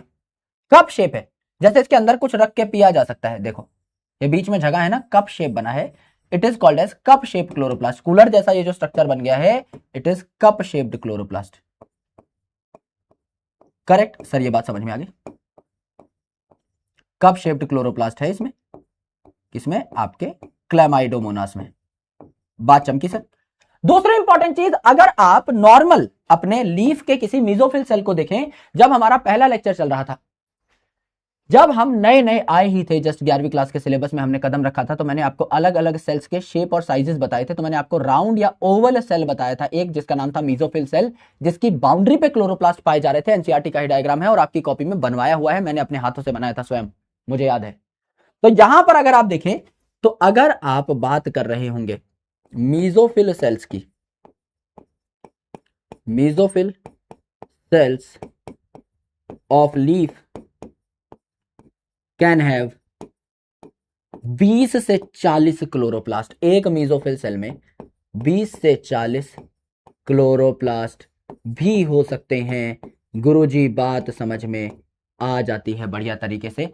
अगर आप एक मीजोफिल सेल यहां पर बनाकर देखें, राउंड ही बना लेते हैं हम लोग, अगर आप यहां पर एक मीजोफिल सेल बनाकर देखें, तो इस मीजोफिल सेल में बाउंड्रीज पे if I make chloroplast, boundary पे क्यों? क्योंकि सनलाइट सबसे पहले बाउंड्री पे आएगी, तो बाउंड्री पे ही कई सारे क्लोरोप्लास्ट आपको देखने को मिल जाते हैं। Correct correct. तो लेबलिंग अगर आप करोगे तो आपका मीजोफिल सेल जो है वो यहां पर हो जाएगा एंड क्लोरोप्लास्ट यहां पर हो जाएंगे। This is chloroplast and this is mesophyll cell. Correct correct. तो नंबर भी देख लिया, नंबर भी देख लिया गुरुजी। हमने साइज देख लिया कि माइटोकॉन्ड्रिया से 4-5 गुना बड़ा होता है क्लोरोप्लास्ट, हमने यहां पर नंबर भी देख लिए। अब हम यहां पर रेखा जी फिर खींच लेते हैं। यस, हेमा, रेखा, जया और सुषमा में से हमने हमेशा रेखा को ही चुना है।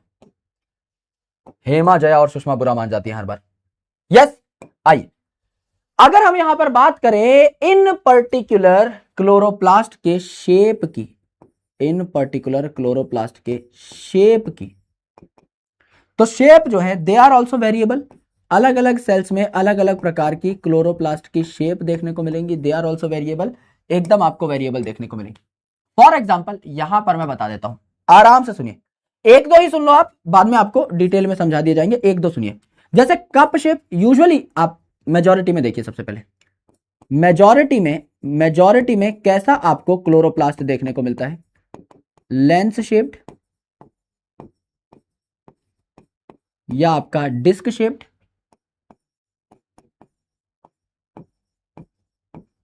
ऐसा ही आपको देखने को मिलेगा, या आपको ओवल सा देखने को मिलेगा। बिल्कुल देखने को मिलेगा। दिस इज जनरल शेप, अधिकतर ऐसे ही होते हैं। यस। दूसरा अगर आप देखें तो कप शेप हो सकता है आपका किसके अंदर, एक एग्जांपल बताइए। कप शेप आपका किसके अंदर मिलेगा, कप शेप आपको मिलेगा क्लैमाइडोमोनास के अंदर, क्लैमाइडोमोनास के अंदर।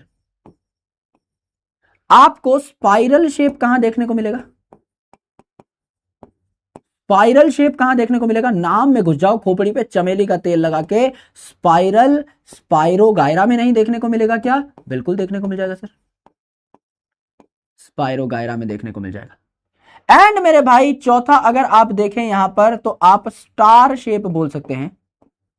स्टार शेप कहां देखने को मिलेगा, एस फॉर स्टार है यहां पर, इसका मिरर अल्फाबेट बना लीजिए, आपका कुछ ऐसा बन जाएगा। ये मिल जाएगा आपको जाइगोनीमा में, जाइगोनीमा मिल जाएगा। ये भी चाहे छोड़ दो, याद मत करो, कोई दिक्कत है नहीं। आप सीधा सीधा कप शेप क्लैमाइडोमोनास में याद कर लो और स्पाइरल स्पाइरोगायरा में याद कर लो, और कुछ याद करने की जरूरत नहीं। इतना भी हम लोगों ने बहुत ही कर लिया। इस चैप्टर में इसकी रिक्वायरमेंट नहीं है। फोटोसिंथेसिस जब आप पढ़ेंगे, जब सच में टॉपिक आएगा, तब इसकी रिक्वायरमेंट थोड़ी बहुत देखने को मिलती है, अदरवाइज नहीं। ठीक है जी, ठीक है सर।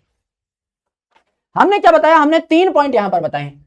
सबसे पहला कि क्लोरोप्लास्ट का साइज कितना है भैया। अगर आप चौड़ाई की बात करें तो माइटोकॉन्ड्रिया से 6 गुना ज्यादा चौड़ा है। माइटोकॉन्ड्रिया की चौड़ाई थी आधा माइक्रोमीटर, इसकी है 3 माइक्रोमीटर। लंबाई की अगर आप बात करें तो माइटोकॉन्ड्रिया से 3 गुना ज्यादा लंबा है, वो था 2.5 माइक्रोमीटर, यह है 7.5 माइक्रोमीटर, यानी ओवरऑल 4-5 गुना ज्यादा बड़ा है ये माइटोकॉन्ड्रिया से। तो इसे देखने के लिए अलग से स्टेनिंग करने की जरूरत नहीं है। नंबर इसका डिफरेंट होता है डिफरेंट सेल्स में। जैसे क्लैमाइडोमोनास में एक ही क्लोरोप्लास्ट पाया जाएगा, लेकिन लीफ के मेसोफिल सेल में 20 से 40 क्लोरोप्लास्ट पाए जा सकते हैं। एंड शेप भी इनकी अलग अलग हो सकती है, जैसे ज्यादातर में लेंस शेप, डिस्क शेप या फिर आपका ओवल शेप देखने को मिलते हैं। और भी अलग अलग शेप के हो सकते हैं, रिबन शेप भी हो सकता है। There are different kind of chloroplast. Main है आपका कप शेप क्लैमाइडोमोनास में, एंड स्पाइरल शेप आपका स्पाइरोगायरा में। नाम से ही सीधे सीधे याद हो जाते हैं, कुछ और करने की आवश्यकता है नहीं। इतनी बातें मेरे सारे भाइयों को समझ में आई और नोट कर ली गई हैं, एक बार या इन द चैट सेक्शन प्लीज, जिससे हम लोग आगे बढ़ सके। सर क्या लीफ में होते हैं मेसोफिल, ऐसा नहीं है मेरे दोस्त, है ना। यूजुअली जो ग्रीन पार्ट्स होते हैं उसमें थोड़े बहुत आपको देखने को मिल सकते हैं, but primarily they are found in leaf. अगर आप बोलोगे कि प्राइमरीली क्या ये लीफ में देखने को मिलते हैं सबसे ज्यादा, यस, क्योंकि जब एक प्लांट मैच्योर होता है सिर्फ पत्तियां ही हरी रह जाती हैं, बाकी सारी चीजें जो है आपकी अलग अलग कलर्स को धारण कर लेती है। जैसे स्टेम जो है वो वुडी हो जाती है, लेकिन यंग स्टेम जो है उसमें आपका पिगमेंट स्टोर हो रहा होता है, क्लोरोप्लास्ट पाया जा रहा होता है, क्लोरोफिल पाया जा रहा होता है, तभी तो वो ग्रीन है। तो वहां पे आपके कुछ कुछ कुछ कुछ सेल्स जो है आपके देखने को मिलते हैं, but majorly they are found in leaves. Yes, correct, एकदम करेक्ट है सर, बहुत बढ़िया। आइए, यह हमने चर्चा की क्लोरोप्लास्ट के बारे में। इसकी शक्ल थोड़ी सी बाद में बनाएंगे, पहले इसके बारे में जनरल बातें कर लेते हैं। मेजॉरिटी ऑफ द क्लोरोप्लास्ट हरे भरे पार्ट्स में पाए जाते हैं। समझ लीजिए कोई हरा भरा पत्ता है, उसमें मेसोफिल सेल होंगे, उसमें आपको देखने को मिल रहे होंगे 20 से 40 आपके क्लोरोप्लास्ट, ठीक है। और क्लैमाइडोमोनास जो है ये आपका यूनिसेलुलर है, इसमें आपका एक सेल में एक ही क्लोरोप्लास्ट देखने को मिलेगा। चौड़ाई इसकी 2 से 4 माइक्रोमीटर होती है, आपकी एवरेज निकल के आ गई 3। एंड यहां पर आपकी लंबाई 5 से 10 माइक्रोमीटर होती है, एवरेज निकल के आ गई 7.5। शेप अलग अलग हो सकती है, जैसे लेंस शेप, ओवल, ये ज्यादातर देखने को मिलते हैं। एंड इसके अलावा रिबन शेप भी हो सकते हैं, अलग अलग टाइप के। हमने 2-3 एग्जांपल्स लिख लिए हैं। डबल मेम्ब्रेन बाउंड ऑर्गेनेल होती है, हमें यह बात भी पता है, लेकिन थोड़ा सा अब हम गहराई में चलने वाले हैं। इन सारी बातों को हम लोग बहुत ही गौर से सीखने वाले हैं with the help of diagram. यानी अब ये जो सारी की सारी बातें हैं, ये सारी की सारी बातें डायग्राम में ही आ जाएंगी। Again we have to do the very same task. क्या करना है, एक पन्ना ले लेना है लैंडस्केप, और उस पर सारी की सारी बातें अब हम क्लोरोप्लास्ट से संबंधित कर रहे होंगे। एक लैंडस्केप पन्ना ले लीजिए, आज का आखिरी पन्ना ले लीजिए, जिसपे हम क्लोरोप्लास्ट की घनघोर पढ़ाई करेंगे। आखिरी पन्ना ले लीजिए, यस, इस पे क्लोरोप्लास्ट की पढ़ाई ताबड़तोड़ स्टार्ट होगी। आइए बना लेते हैं भैया सबसे पहले इसका मेन ढांचा, यानी कि यहां पर बना लेते हैं 2 मेम्ब्रेन्स। हरे कलर का होता है तो हरे कलर से इसको सम्मानित भी हम लोग कर रहे होंगे। यह है आपकी inner membrane of chloroplast, and ये है आपकी आउटर मेम्ब्रेन ऑफ क्लोरोप्लास्ट। दोनों की दोनों हमने यहां पर बना दी हैं, inner membrane and outer membrane. Mitochondria की तरह यहां पे कोई इनफोल्डिंग नहीं होती, कोई क्रिस्टा वगैरह नहीं है, तो हमने सीधा सीधा रेगुलर मेम्ब्रेन्स बना दी है। करेक्ट, एकदम रेगुलर मेम्ब्रेन्स बना दी है, और इनकी लेबलिंग भी हम लोग उसी प्रकार से कर देंगे जैसा हमने लास्ट टाइम की थी। तो ये आपका क्या हो जाएगा, this is outer membrane of chloroplast, जिसे हम क्या कह देंगे, OMC, outer membrane of chloroplast. Correct, correct, outer membrane of chloroplast. क्या ये ज्यादा परमिएबल होगा? क्या मेरे सारे भाइयों को ये बात पता है? It is going to be more permeable. और मोर परमिएबल क्यों होगा? Because of the porin proteins. क्या सेम बात हमने माइटोकॉन्ड्रिया में भी लिखी थी? बिल्कुल लिखी थी sir. It is going to be more permeable due to porin proteins. Yes, due to porin proteins. क्या ये बात हमें पहले से पता है? क्या इसमें हमें कोई बुद्धि लगाने की आवश्यकता है? नहीं गुरुजी, कुछ लगाने की आवश्यकता नहीं है, ये बात हम लोग अच्छे से जानते हैं पहले से। इनर मेम्ब्रेन के बारे में चर्चा कर लेते हैं। इनर मेम्ब्रेन के बारे में चर्चा कर लेते हैं। इसे हम कह देते हैं IMC, inner membrane of chloroplast. Inner membrane of chloroplast. Correct, correct. Inner membrane of chloroplast हमने यहां पर आपको बता दी। It would be less permeable, क्योंकि यहां पोरिन प्रोटीन्स नहीं पाए जाएंगे। It will be less permeable. जी गुरुजी, बात समझ में आ जाती है। It will be less permeable. ठीक है, एकदम करेक्ट है सर। यह बात भी हम लोग पहले से जानते हैं, कोई दिक्कत नहीं। आउटर मेम्ब्रेन और इनर मेम्ब्रेन के बीच में ये जो स्पेस है, बीच में ये जो इलाका है, क्या इसे इंटर मेम्ब्रेनस स्पेस कहा जाएगा? क्या इसे इंटर मेम्ब्रेनस स्पेस यानी आईएमएस कह दूं? दो मेम्ब्रेन के बीच का स्पेस कह दूं? क्या it is inter membranes space और आईएमएस? बिल्कुल, इसे आईएमएस कह दिया जाएगा। यह बात भी आपकी सेम है। अभी तक हमें गुरुजी कोई दिक्कत, कोई परेशानी हुई नहीं है। Now we should enter inside the chloroplast. अब हम क्लोरोप्लास्ट के अंदर जाना चाहते हैं गुरुजी। अंदर घुसा दीजिए गुरुजी हमको।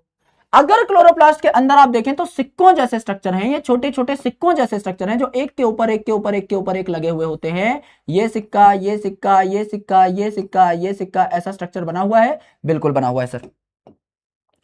ऐसे कई सिक्के एक के बाद एक के बाद एक के बाद एक लग जाते हैं और सिक्कों का पूरा पहाड़ तैयार हो जाता है।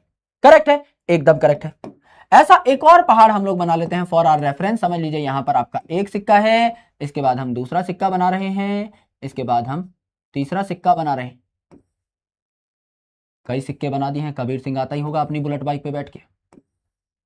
ये जोक समझने के लिए 160 की आईक्यू चाहिए थी कम से कम, है ना? क्योंकि उसकी गर्लफ्रेंड का नाम प्रीति सिक्का था।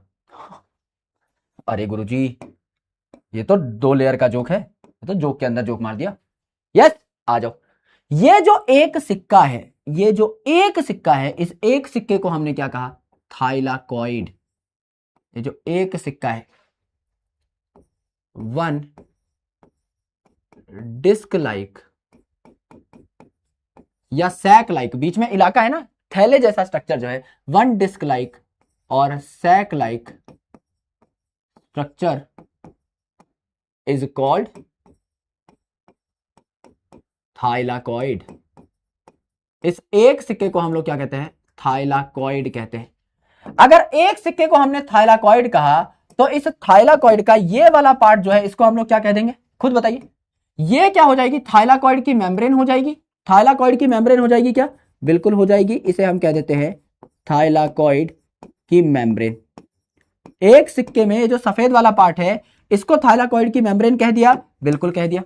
और ये जो बीच का इलाका है, काला काला इलाका, तुरुरु तुरुरु, इसको हम कह देंगे आए। इसको हम कह देंगे थाइलाकॉइड के अंदर की कैविटी यानी थाइलाकॉइड का ल्यूमन। क्या हम इसको थाइलाकॉइड का ल्यूमन कह देंगे मेरे भाई? बिल्कुल कह देंगे। इसको हम क्या कह देंगे? थाइलाकॉइड का ल्यूमन कह देंगे। It is called as thylakoid lumen. Yes, yes, इसे हमने थाइलाकॉइड का ल्यूमन कह दिया। ठीक है जी, ठीक है सर। ये जो सारे के सारे थाइलाकॉइड हैं, एक के ऊपर एक के ऊपर एक के ऊपर एक, जिनको हमने रख दिया है, ये सारे मिल करके ये जो पूरा का पूरा बंच बना रहे हैं। बचपन में हम भी सिक्कों का पहाड़ खड़ा किया करते थे।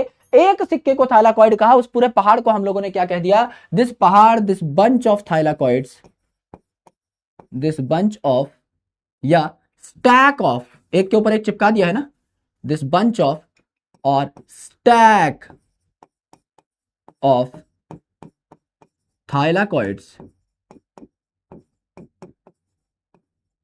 Is called grana. इसे हम ग्रेना कहते हैं, ग्रेना कहते हैं। इसलिए जो थाइलाकॉइड है, इस एक थाइलाकॉइड को हम ग्रेनल थाइलाकॉइड भी कह सकते हैं, क्योंकि ग्रेना बनाता है। ठीक है, इसको ग्रेना कह दिया। अब ग्रेना के अलावा ये जो आपका पूरा का पूरा काला काला स्पेस बचा है, तुरुरु तुरुरु, अगर सेल में इस इलाके की हम बात करें जो पानी भरा हुआ है, उसे साइटोप्लाज्म कहा। माइटोकॉन्ड्रिया की बात करें तो उसमें हमने इसे मैट्रिक्स कहा। एंड मेरे भाई ये जो काला इलाका आपका यहां भरा हुआ है क्लोरोप्लास्ट में, इसे हम क्या कहते हैं? स्ट्रोमा। तो matrix of chloroplast is called stroma. इसे हमने क्या कह दिया? स्ट्रोमा कह दिया, स्ट्रोमा कह दिया। ठीक है जी, ठीक है सर, बात समझ में आ गई। अब देखिए ये जो दो ग्रेना है, क्या इनको मैं कनेक्ट कर दूं आपस में? कनेक्ट कर दो ना गुरुजी। इनको एक ब्रिज से कनेक्ट कर देता हूं, इनको एक मेम्ब्रेन से कनेक्ट कर देता हूं, एक मेम्ब्रेन से कनेक्ट कर देता हूं। यस, ये जो मेम्ब्रेन है जो इन दोनों के दोनों ग्रेना को कनेक्ट कर रही है, ये मेम्ब्रेन कहां से होके गुजर रही है? देखिए अब ये कनेक्ट तो दो ग्रेना को कर रही है, लेकिन ये कहां से होके गुजर रही है? स्ट्रोमा से होके गुजर रही है। इस स्ट्रोमा से होके गुजर रही है, इसको हम लोगों ने क्या कह दिया? स्ट्रोमा लैमेली कह दिया। इसको हम लोगों ने स्ट्रोमा लैमेली कह दिया। बिल्कुल कह दिया गुरुदेव, कोई टेंशन परेशानी दिक्कत दंगा पंगा इसमें नहीं है। इसको हमने क्या कह दिया? स्ट्रोमा लैमेली कह दिया। बिल्कुल कह दिया स्ट्रोमा लैमेली। लैमेली का मतलब क्या होता है? मेम्ब्रेन जैसा स्ट्रक्चर। तो ये खुद एक मेम्ब्रेन है जो कि किसको कनेक्ट कर रही है? दो ग्रेना को कनेक्ट कर रही है, लेकिन स्ट्रोमा से होके गुजरती है। इसके आजू बाजू दोनों जगह देखो स्ट्रोमा वाला इलाका है, यहां से होके गुजर रही है, इसके लिए इसका नाम स्ट्रोमा लैमेली रखा है। It connects to grana, it connects to grana. Correct, correct है सर, करेक्ट है गुरुजी। अब मेरी बात को बहुत आराम से सुनना। अगर ये क्लोरोप्लास्ट है एक सेमी ऑटोनॉमस ऑर्गेनेल, तो क्या इसमें खुद का डीएनए पाया जाता होगा? बैक्टीरिया की तरह, माइटोकॉन्ड्रिया की तरह? बिल्कुल पाया जाता होगा गुरुजी। तो क्या इसमें एक डबल स्ट्रैंडेड सर्कुलर डीएनए देखने को मिलेगा स्ट्रोमा के अंदर? बिल्कुल देखने को मिलेगा। तो क्या यहाँ पे डबल स्ट्रैंडेड सर्कुलर डीएनए देखने को मिलेगा? बिल्कुल देखने को मिलेगा। ये जो डीएनए है आगे चल के क्या आरएनए बनाएगा? बिल्कुल बनाएगा गुरुजी। क्या ये डीएनए आगे चल के आरएनए बनाएगा? बिल्कुल बनाएगा गुरुजी। कुछ आरएनए, फ्यू आरएनए यहां पर देखने को मिलेंगे क्या? बिल्कुल देखने को मिलेंगे, जैसे माइटोकॉन्ड्रिया में मिले थे, यहां भी ये फ्यू आरएनए देखने को मिलेंगे। इसके अलावा क्या यहां पर भी इसके खुद के राइबोसोम्स पाए जा रहे होंगे? क्या यहां भी 70s राइबोसोम्स आपको देखने को मिलेंगे? बिल्कुल देखने को मिलेंगे। These are 70s ribosomes, these are 70s ribosomes जो यहां पर देखने को मिलेंगे, बिल्कुल देखने को मिलेंगे। And 70s ribosomes in RNA को इस्तेमाल करके क्या बना देंगे? प्रोटीन बना देंगे। बिल्कुल बना देंगे। यहां पे खुद के प्रोटीन भी बन रहे होंगे, बिल्कुल प्रोटीन बन रहे होंगे। तो यहाँ पे हम कुछ प्रोटीन भी बना सकते हैं, कहीं भी बना सकते हो। यस गुरुजी, यहाँ पे इनके खुद के प्रोटीन भी बनेंगे, क्योंकि सेमी ऑटोनॉमस ऑर्गेनेल हैं, खुद के प्रोटीन भी खुद बनाती हैं। तो क्या खुद के प्रोटीन भी बन रहे होंगे? बिल्कुल बन रहे होंगे। तो यहां हमने प्रोटीन्स भी लिख दिया। ठीक है गुरुजी, बात समझ में आ गई। अब मेरे भाई जब हम फोटोसिंथेसिस पढ़ेंगे उस टाइम पे इस बात को थोड़ा और गहराई में जानेंगे, लेकिन अभी के लिए मैं आपको सिर्फ रेफरेंस दे देता हूं। आप में से कई लोगों ने घड़ी पहनी होगी और घड़ी के अंदर एक सेल डलता है जिसको मर्क्यूरी सेल कहते हैं, आपने देखा होगा। वो सेल जो है सिल्वर कलर का, वो ऐसा दिखाई देता है थाइलाकॉइड जैसा, यानी उसका संबंध लाइट से है। लाइट जलती है ना घड़ी में, तो मेरे भाई ये जो बैटरी सी शक्ल की यहां पर चीज बनाए रखी है, क्या ये लाइट से संबंधित है? क्या इसका काम लाइट को ट्रैप करना होगा? बिल्कुल करना होगा। करेक्ट। तो यहां पर ये जो आपका थाइलाकॉइड मेम्ब्रेन है, अगर मैं इसका कॉन्सेप्ट आपको बताऊं, रटने रटाने की जरूरत नहीं है। मैंने आपको क्या कहा कि जो पिगमेंट है, ज्यादातर पिगमेंट कैसे होते हैं? फैट सॉल्युबल या वाटर सॉल्युबल? खुद बताइए। ज्यादातर पिगमेंट कैसे होते हैं? फैट सॉल्युबल या वाटर सॉल्युबल? ये बात हमारी हो चुकी है जब मैं आपको एंथोसाइनिन पढ़ा रहा था वैक्यूल के अंदर। उस टाइम पे मैंने बताया था एंथोसाइनिन उन बहुत चुनिंदा पिगमेंट्स में से एक है जो कि पानी में घुल सकते हैं, पानी में पाए जा सकते हैं basically.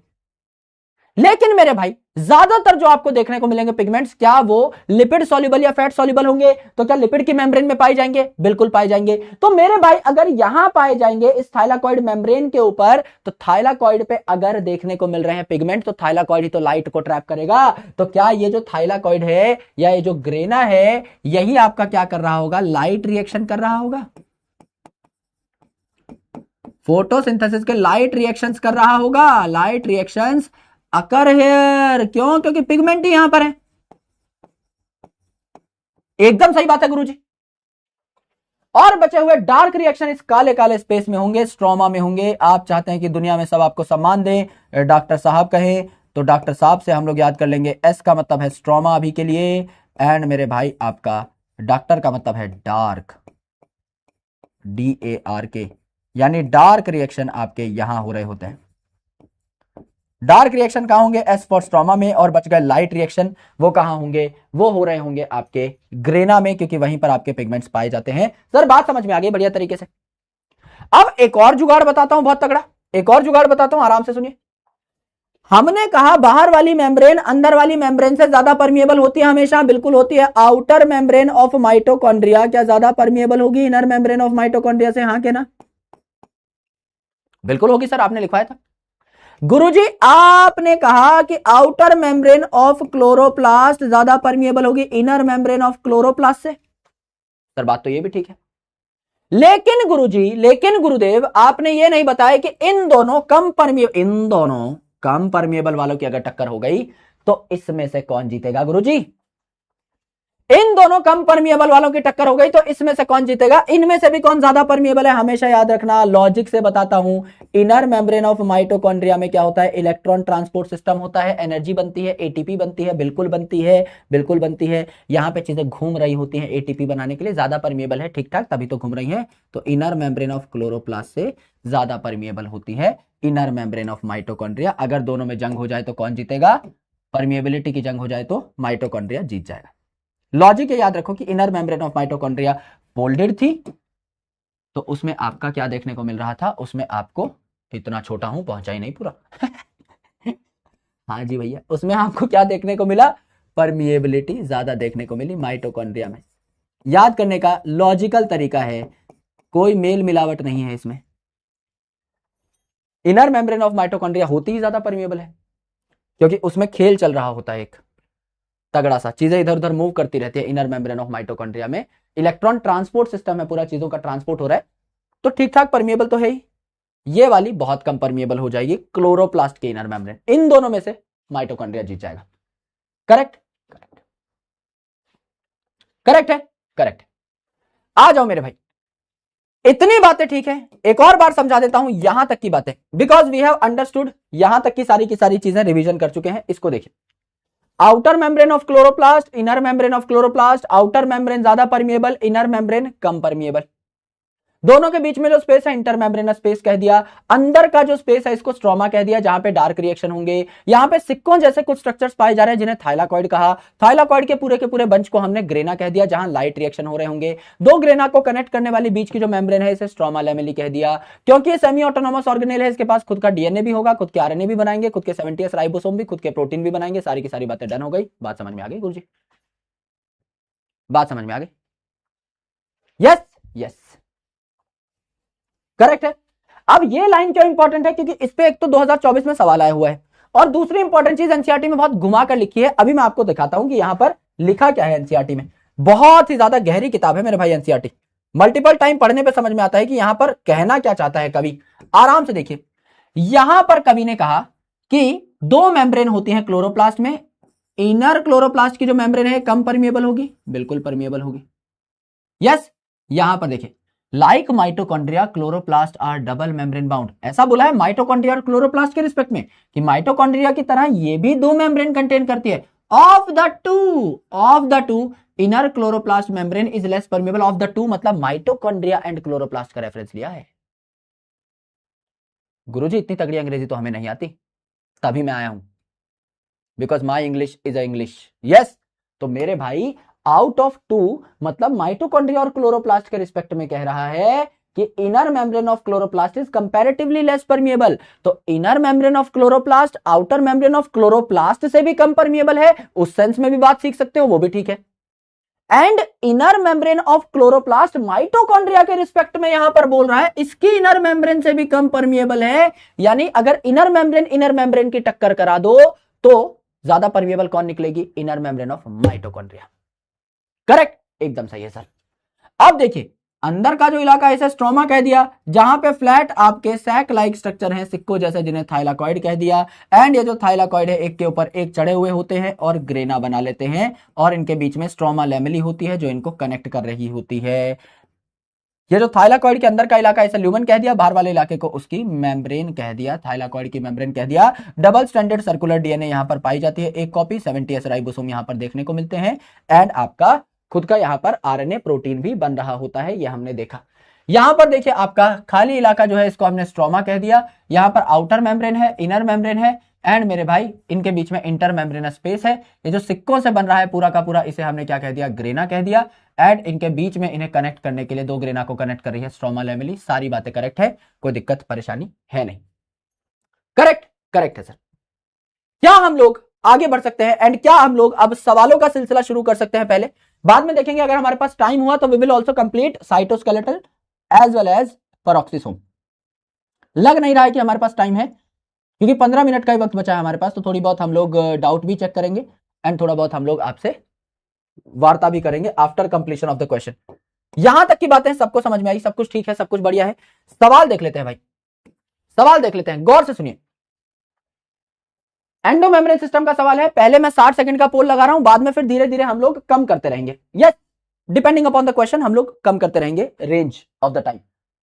Which of the following statement is not true? गंदी बात कौन सी है, बता दो ना। Yes, lysosomes are membrane bound structure, एक मेम्ब्रेन होती है, इसलिए एंडो मेम्ब्रेन सिस्टम का पार्ट था वो। 4 मेम्ब्रेन बाउंड ऑर्गेनेल देखने को मिल रही थी, ER, GC, lysosome and vacuole. Lysosome are formed by the process of packaging of endoplasmic reticulum. नहीं भैया, गोल्जी का बच्चा है ये, एंडोप्लाज्मिक रेटिकुलम का बच्चा नहीं है। A is correct, B is not correct. A is truth, B is not truth. बात समझ में आ गई गुरुजी? गुरुजी बात समझ में आ गई। पीवाई क्यू है इसीलिए यहां पर लेके आए हूं। यस गुरुजी, उत्तर आए। अरे वाह, बिल्ले के घर में इतना बुद्धिमान कौन है? अरे ये तो खुद बिल्ला है। ए और बी मारा बिल्ला ने। ये जो है ए और बी मारा है भाई। ऑल इज वेल हो जाएगा तुम्हारा। क्या कर रहे हो मेरे भाई? ये तो बहुत ही आसान सवाल था, इसमें कैसे भाई 60% पोल आ रहा है ना? अब्बा जब्बा डब्बा कर दिया है क्वेश्चन का। Lysosome are membrane bound structure, सही बात है। Lysosome are formed by the process of packaging, दोनों के दोनों ट्रू कैसे हो सकते हैं? एंडोप्लाज्मिक रेटिकुलम के बाद गोल्जी आ रहा था, गोल्जी के टुकड़े से बना था आपका क्या? Mister lysosome. जिनका पोल नहीं आया उनका तो काउंट ही नहीं होगा, तो तुम तो बाहर ही हो वैसे ही। जिन्होंने पोल मार्क किया है उनका ट्रेंड है ये। आराम से पढ़िए। अगला सवाल देखिए, मैच द फॉलोइंग सब कर देंगे अब, एकदम सब कर देंगे। क्या पूछा है? Which of the following pair are correctly match. अच्छा, करेक्ट पेयर कौन सा है? राइबोसोम से प्रोटीन बनाया जाता है, बिल्कुल बनाया जाता है। ए करेक्ट है, ए करेक्ट है, तो उत्तर आएगा 1 और 4 में से एक। गोल्जी कॉम्प्लेक्स में डीएनए बनता है, नहीं। और क्या आपने वही देखा जो मैंने देखा? क्या ये स्लाइड थर्राई अभी खुद से ही स्वयं बिना छुए? मेरे में कोई अद्भुत शक्तियां हैं क्या?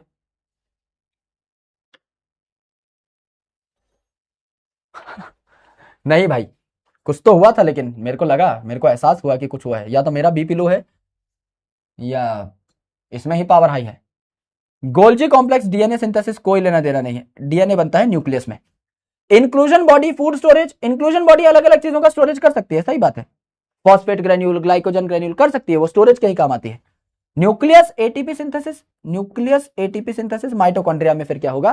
तो ए और 3 सही है, ए और 3 सही है, यानी 1 और 3 यहां पे ठीक हो जाएंगे। उत्तर आ जाएगा मिस्टर 4, 4 हो जाएगा। यस, हाँ हुआ था ना, करेक्ट। यस, होता है भैया ऐसा मेरे साथ कभी कभी। 80% लोगों ने सही कर दिया है, बहुत अच्छी बात है। देखो गोल्जी का डीएनए सिंथेसिस से क्या लेना देना है? डीएनए कहां बनेगा? डीएनए तो आपका बनेगा न्यूक्लियस के अंदर, और एटीपी अभी तो पावर हाउस पढ़ा ही है। यस, आइए आइए अगला सवाल देखिए। यह सवाल हम लोग कर चुके हैं, लेकिन फिर एक और बार दोबारा से देख लो, एक बार दोबारा से देख लो। सीधा सीधा मार्क कर देते हैं, डायरेक्टली बता दीजिए।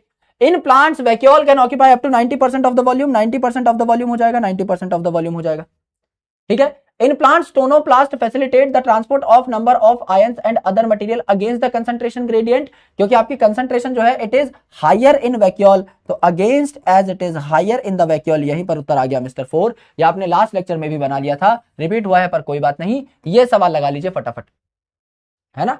इनमें से गंदी बात कौन सी है ये बताइए। विच of the following is incorrectly matched, गंदी बात घटिया बात कौन सी है इनमें से ये बताइए। गोल्जी अपरेटस ब्रेक डाउन करते हैं कॉम्प्लेक्स मैक्रोमोलिक्यूल का, यानी चीजों को डाइजेस्ट करते हैं क्या। एंडोप्लाज्मिक रेटिकुलम प्रोटीन बनाते हैं क्या, प्रोटीन और लिपिड बनाते हैं। स्मूथ एंडोप्लाज्मिक रेटिकुलम लिपिड बनाएगा, रफ एंडोप्लाज्मिक रेटिकुलम प्रोटीन बनाएगा। माइटोकॉन्ड्रिया एनर्जी बनाएगा, सही बात है। क्लोरोप्लास्ट में फोटोसिंथेसिस हो जाएगा, सही बात है। पहली बात गलत हो गई। बड़े बड़े मैक्रोमोलिक्यूल को डाइजेस्ट करने का काम किसका है, लाइसोसोम का है। यस यस, गोल्जी का काम नहीं है, उत्तर हो जाएगा मिस्टर ए। पहली ही बात गंदी लगी हमें, उसी पे हमने जवाब मार दिया है। लगभग 72% लोगों ने कर दिया है, बहुत शानदार। अगला सवाल देखिए, पीवाईक्यू है, बनाने की कोशिश करिए। Which of the following statement with respect to endoplasmic reticulum is incorrect, गंदी बात कौन सी है बतानी है। स्मूथ एंडोप्लाज्मिक रेटिकुलम लिपिड बनाएगा, बिल्कुल स्टेरॉइड और लिपिड बनाएगा। Rough endoplasmic reticulum has ribosomes on it, बिल्कुल सही बात है। Smooth endoplasmic reticulum are devoid of ribosome, यानी एब्सेंट होते हैं यहां पे राइबोसोम, एकदम सही बात है। In prokaryotes RER is present, यार एक तो गलत है एकदम मेरे भाई। प्रोकैरियोट्स में आरईआर क्यों होगा, एसईआर क्यों होगा, ईआर ही क्यों होगा। मेम्ब्रेन बाउंड ऑर्गेनेल तो प्रोकैरियोट में होता ही नहीं है, तो उत्तर तो आपका चौथा ही होना चाहिए। ये तो एकदम ही सिंपल है, एक अलग ही लेवल का सरल था ये तो, इसमें तो कोई गलती नहीं। आहा, ऐसे कैसे गुरुजी, ऐसे कैसे गलती नहीं करेंगे। इंग्लिश भी तो हमारी वीक है, डिवाइड में ही फंस गए हम तो, नीचे देखा ही नहीं हमने तो कि क्या हो रहा है दुनियादारी में, क्या चल रहा है। अरे मेरे भाई समझ लो, आपको स्टेटमेंट 3 समझ में नहीं भी आई, गोली मारो स्टेटमेंट को। अरे गोली मारो स्टेटमेंट को, नहीं समझ में आई समझ लो, अंग्रेजी इतनी खतरनाक है नहीं हमारी। ये तो समझ में आया होगा, in prokaryotes only RER is present, ये तो बेसिक बात है। कौन सा आरईआर, कौन सा एसईआर, कौन सा ईआर, कुछ होता ही नहीं है। बैक्टीरिया तो खुद ही चिंदी है, मरा पड़ा है, उसमें क्या ही होगा। गुरुजी बात तो ठीक है, यस ठीक, इतनी गलती तो नहीं होनी चाहिए। देख, दाल मखनी तक ने सही कर दिया, दाल मखनी तक ने सही कर दिया और तुम रह गए। दाल मखनी से भी गए गुजरे हैं क्या हम, है ना। आओ, विच वन इज करेक्ट, कौन सी बात सत्य है। In amoeba contractile vacuole is important for excretion and osmoregulation, सही बात है। फुचुक करके मसाला बाहर निकल गया था अमीबा का। In many cells as in protist, जो कि यूनिसेलुलर थे, food vacuole are found by engulfing food particle, cell के अंदर फूड पार्टिकल्स आए और वो एक ही जगह पर मेम्ब्रेन बाउंड ऑर्गेनेल में कैद हो गए, उसी फूड वैक्यूल कह रहे थे। दोनों बातें ठीक है। Vacuole is always small sized in all the cell, नहीं भाई, प्लांट में लार्ज साइज वैक्यूल पाया जाता है। सी करेक्ट है हमारा, डी तो पक्का गलत है और ए और बी दोनों सही है, तो उत्तर चूरा बच्चन आ जाएगा, मिस्टर सी आ जाएगा, एकदम सही है सर, आना ही चाहिए, इसको आना ही पड़ेगा। 89% लोगों ने सही बात, सही बड़ी बातचीत कर दी है यहां पर, हमें समझ में आ गई है सर ये बात। आइए अब थोड़ा माइटोकॉन्ड्रिया माइटोकॉन्ड्रिया खेला जाए। अगला सवाल देखिए, चूज द करेक्ट स्टेटमेंट, सत्य वचन का पता लगा लो ना। Mitochondria and chloroplast transfer energy, mitochondria is power house of the cell as it produces most of the cellular ATP, तो 2 तो पक्का करेक्ट है सर, है ना, 2 तो पक्का करेक्ट है, ये तो आपका होना ही चाहिए, यानी डी और ए तो पक्का गलत हो जाएंगे। पहले का समझ लो, आपको नहीं पता मैं बताऊंगा।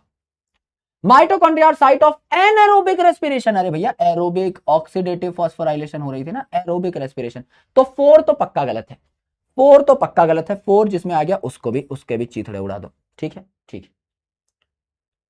Mitochondria and chloroplast are found in all eukaryotic cell, भाई हम भी तो यूकैरियोट है, हमारे अंदर कौन सा क्लोरोप्लास्ट मिल रहा है भाई, तो ये बात भी गलत हो जाएगी। तो 3 भी जहां जहां आ रहा है इसको भी उड़ा दो भैया। The matrix of mitochondria possess a single linear DNA, सीधा सीधा है, सर्कुलर है भैया, no linear. Mitochondria and chloroplast transfer energy, energy का काम किसका है, माइटोकॉन्ड्रिया का है, क्लोरोप्लास्ट का है क्या, ना गुरुजी। तो यानी सिर्फ यही बात तो करेक्ट है, बाकी सारी गलत है। एलिमिनेशन से कर सकते थे, निकाल सकते थे, उत्तर क्या आ जाता, मिस्टर भूरा आ जाता, मिस्टर बी आ जाता। ऑप्शंस को देख करके you can easily make the answer, अपना तैयार कर सकते थे आप, उत्तर आसानी से मिल जाता, मिल भी गया है सर, बात समझ में आ गई। लगभग 73%, कोई बात नहीं, 22% लोगों ने सी मार्क किया है। 2, 4 एंड 5, मेरे भाई ये कौन सा सही है, ये कौन सा सही है, थोड़ा दिमाग लगाएंगे ना सर। ब्लंडर हो गया, एक बार blunder OP in the chat. इसमें तो बनता है भाई, इसमें तो ऑप्शंस इतने इजी थे कि अगर दम लगा के करते तो कर ले जाते, आराम से बना लेते सवाल को। This is a supremely big blunder, इसमें तो कुछ करने की जरूरत थी नहीं सवाल में। आइए अगला सवाल देखिए, प्लास्टिड किस किस में पाए जाएंगे? एनिमल सेल में पाए जाएंगे। सर एनिमल सेल में तो होते नहीं प्लास्टिड। सम एनिमल सेल, भाई किसी एनिमल सेल में नहीं होते। All plant cell, all plant cell and euglenoid. We will choose the better option. Both of the things are correct. Plant cell में भी मिलते हैं, लेकिन प्लांट सेल के साथ यूग्लिनॉइड में भी तो मिलेंगे, तभी तो वो लाइट एनर्जी को इस्तेमाल करके केमिकल एनर्जी बनाएंगे, फोटोसिंथेसिस करेंगे। उत्तर तो डी हो जाना चाहिए सर, बात सही है, बात पकड़ में आ गई। उत्तर क्या हो जाएगा? मिस्टर डॉक्टर बच्चन हो जाएगा, एकदम हो जाएगा गुरुजी, बात चमक उठी है। 92% लोगों ने कर दिया है गुरुजी। थ्योरेटिकल क्वेश्चन को तो हम छोड़ते ही नहीं है। आ जाओ, सवाल के नाम में घुस जाओ, उत्तर नाम में है, जानबूझ के ये क्वेश्चन मैं लेकर आया। उत्तर नाम में है, सिर्फ एक बार नाम में घुसो भाई, खोपड़ी पे तेल लगा के। मैं जानबूझ के नहीं बता रहा हूं ऐसी चीजें थ्योरी के अंदर, क्योंकि मैं चाहता हूं आप यहां से नोट करें। Very easy to understand, very very very easy to understand. मैं क्या कह रहा हूं? Extra nuclear inheritance. इनहेरिटेंस का मतलब कैरेक्टर एक जनरेशन से अगली जनरेशन में जाना। एक्स्ट्रा न्यूक्लियर यानी न्यूक्लियस के अलावा कहां कहां जीन पाए जाते हैं, यानी कहां कहां डीएनए पाया जाता है। न्यूक्लियस के अलावा खुद का डीएनए किसमें है? क्या मेरे भाई यहां पर न्यूक्लियस, देखो एक्स्ट्रा न्यूक्लियर बोल दिया तो न्यूक्लियस तो काट ही दो, न्यूक्लियस तो काट ही दो। एक्स्ट्रा न्यूक्लियर यानी न्यूक्लियस की तो बैंड बजानी पड़ेगी, यहां पे आराम से बजा देंगे गुरुजी, ठीक है। एंडोप्लाज्मिक रेटिकुलम का डीएनए से कोई लेना देना है नहीं, तो उत्तर बचा ही आपका माइटोकॉन्ड्रिया एंड क्लोरोप्लास्ट। ये आपका यहां पर आ जाएगा। यहां एंडोप्लाज्मिक रेटिकुलम की वजह से बात गलत हो जाएगी, और एक्स्ट्रा न्यूक्लियर बोला है तो सबसे पहला एलिमिनेशन किसका होगा? न्यूक्लियस का ही होगा। सर बात समझ में आ गई? सर बात समझ में आ गई? उत्तर बन जाएगा mister A. Let's check out, let's check out कितने लोगों ने कर दिया है। अरे भैया कोई बात नहीं, but you understood the question. एक बार फटाफट इस स्टेटमेंट को सप्लीमेंट करेंगे, सप्लीमेंटेशन टेक्निक से स्टार मार्क कर दे रहा हूं, बहुत इंपॉर्टेंट सवाल है। किसी ने अगर घुमाकर पूछ लिया, नॉट इन एनसीईआरटी, मैं खुद कह रहा हूं not in NCERT, but can it be solved with the virtue of concepts of NCERT? The answer is yes. मैं खुद कह रहा हूं कि एनसीईआरटी में नहीं है, पर क्या हम अपनी एनसीईआरटी की सफिशिएंट नॉलेज से इसको कर सकते थे? उसी से किया है भाई, मैंने कौन सा ग्रंथ पढ़े हैं, उसी से किया है ना, तो बन सकता था ये सवाल। इसको एक बार फटाफट अपनी नोटबुक में ऐड करिएगा कि एक्स्ट्रा न्यूक्लियर इनहेरिटेंस किस किस में हो सकती है? Chloroplast and mitochondria, because nucleus के अलावा इन्हीं के पास खुद का डीएनए है, क्योंकि सेमी ऑटोनॉमस है। बात चमक गई सर। ये वाला फोड़ डालो, इसमें आई वांट एटलीस्ट 90%, 90% चाहिए। हमारे एक मित्र यहां पर आए हैं, उनके आगे बेइज्जती हो गई घनघोर, है ना, स्टूडियो में ही बैठे हैं। क्या लेके आए गुरुजी? नमकीन है? भाई हो तो ऐसा यार, क्या बात है, बर्गर लेके आए? मिलवाएंगे आपको, बढ़िया शिक्षक आदमी है, आपके ही बैच के हैं 2.0 के, मुलाकातें होंगी। एक बार बस 2 क्वेश्चन कर लेते हैं, हम अपना कर्तव्य निभा लेते हैं पहले, फिर भाई से बातचीत होगी। हाँ आप भी खा लो।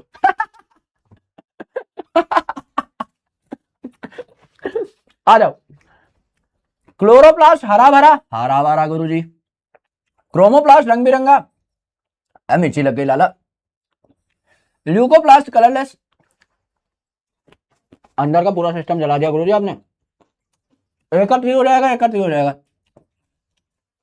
बी का 2 सी का 1 हो जाएगा। उत्तर भी है, उत्तर भी है। आ जाओ भैया, 90% ही है ऑलमोस्ट, इज्जत बची है, सम्मानजनक किया है।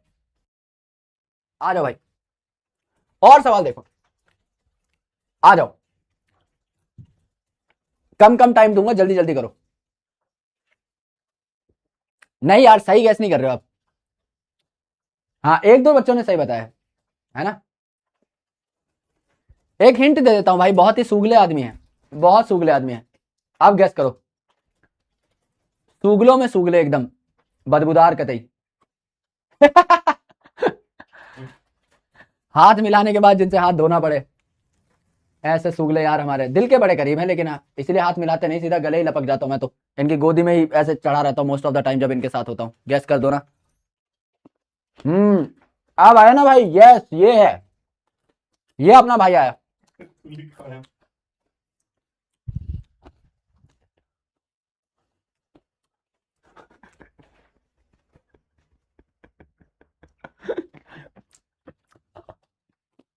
अच्छे लोग नहीं यार तुम।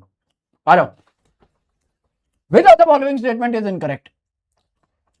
Mitochondria unless specifically stained are not easily visible under microscope. Mitochondria को स्पेसिफिकली स्टेन करेंगे तभी दिखाई देगा, एकदम ठीक बात है। Physiological activity of the cell determine the number of mitochondria per cell. हाँ, अगर सेल एक्टिव है तो ज्यादा माइटोकॉन्ड्रिया, अदरवाइज कम mitochondria. Mitochondria power house of the cell has DNA, RNA, ribosome and enzyme so that it can survive outside the cell. हाँ, mitochondria divide by fission.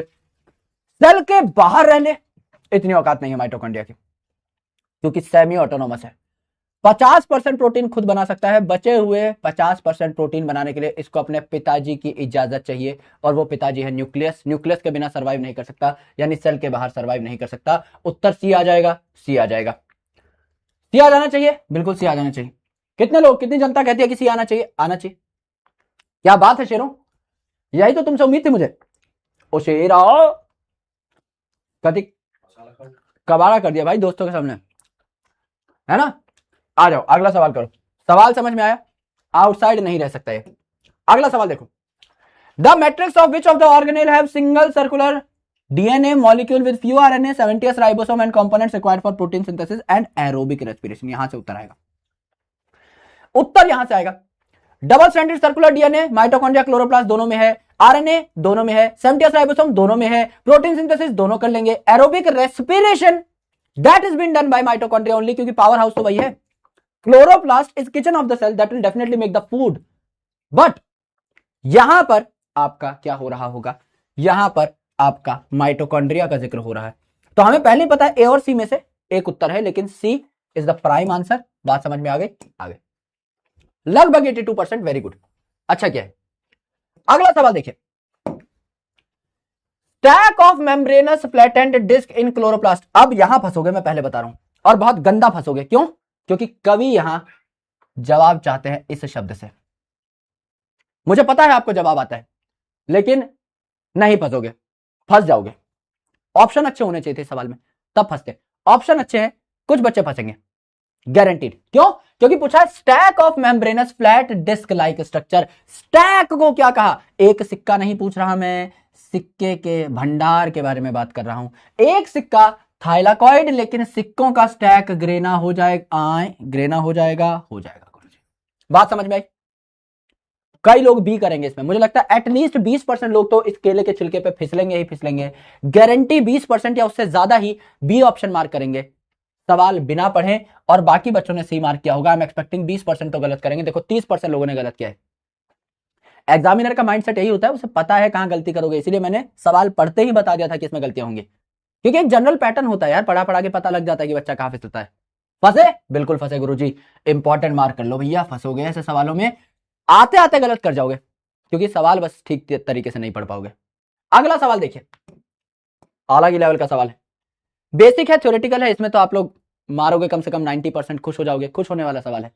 Number of chloroplast varies 1 पर cell इन, यानी एक chloroplast पाया जा रहा था कहां? Chlamydomonas में। और मीजोफिल सेल में कितने पाए जा रहे थे? 20 से 40, 20 से 40, 20 से 40। उत्तर क्या हो जाएगा? बी हो जाएगा, बी हो जाएगा, उत्तर बी हो जाएगा।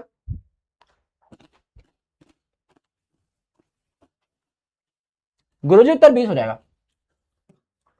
Let check. हाँ, इसमें लगभग 90 आया। ये होता है भाई ऐसे सवालों में, मन खुश कर देने वाले सवाल है।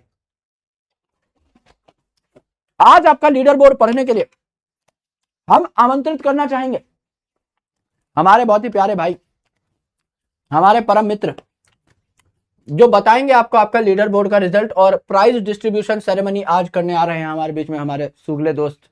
आइए मित्र, बच्चों का संबोधन करिए। शेर है मेरा भाई। Let's welcome SKC sir, Sukhu army के सरताज। भाई लोगों नमस्कार।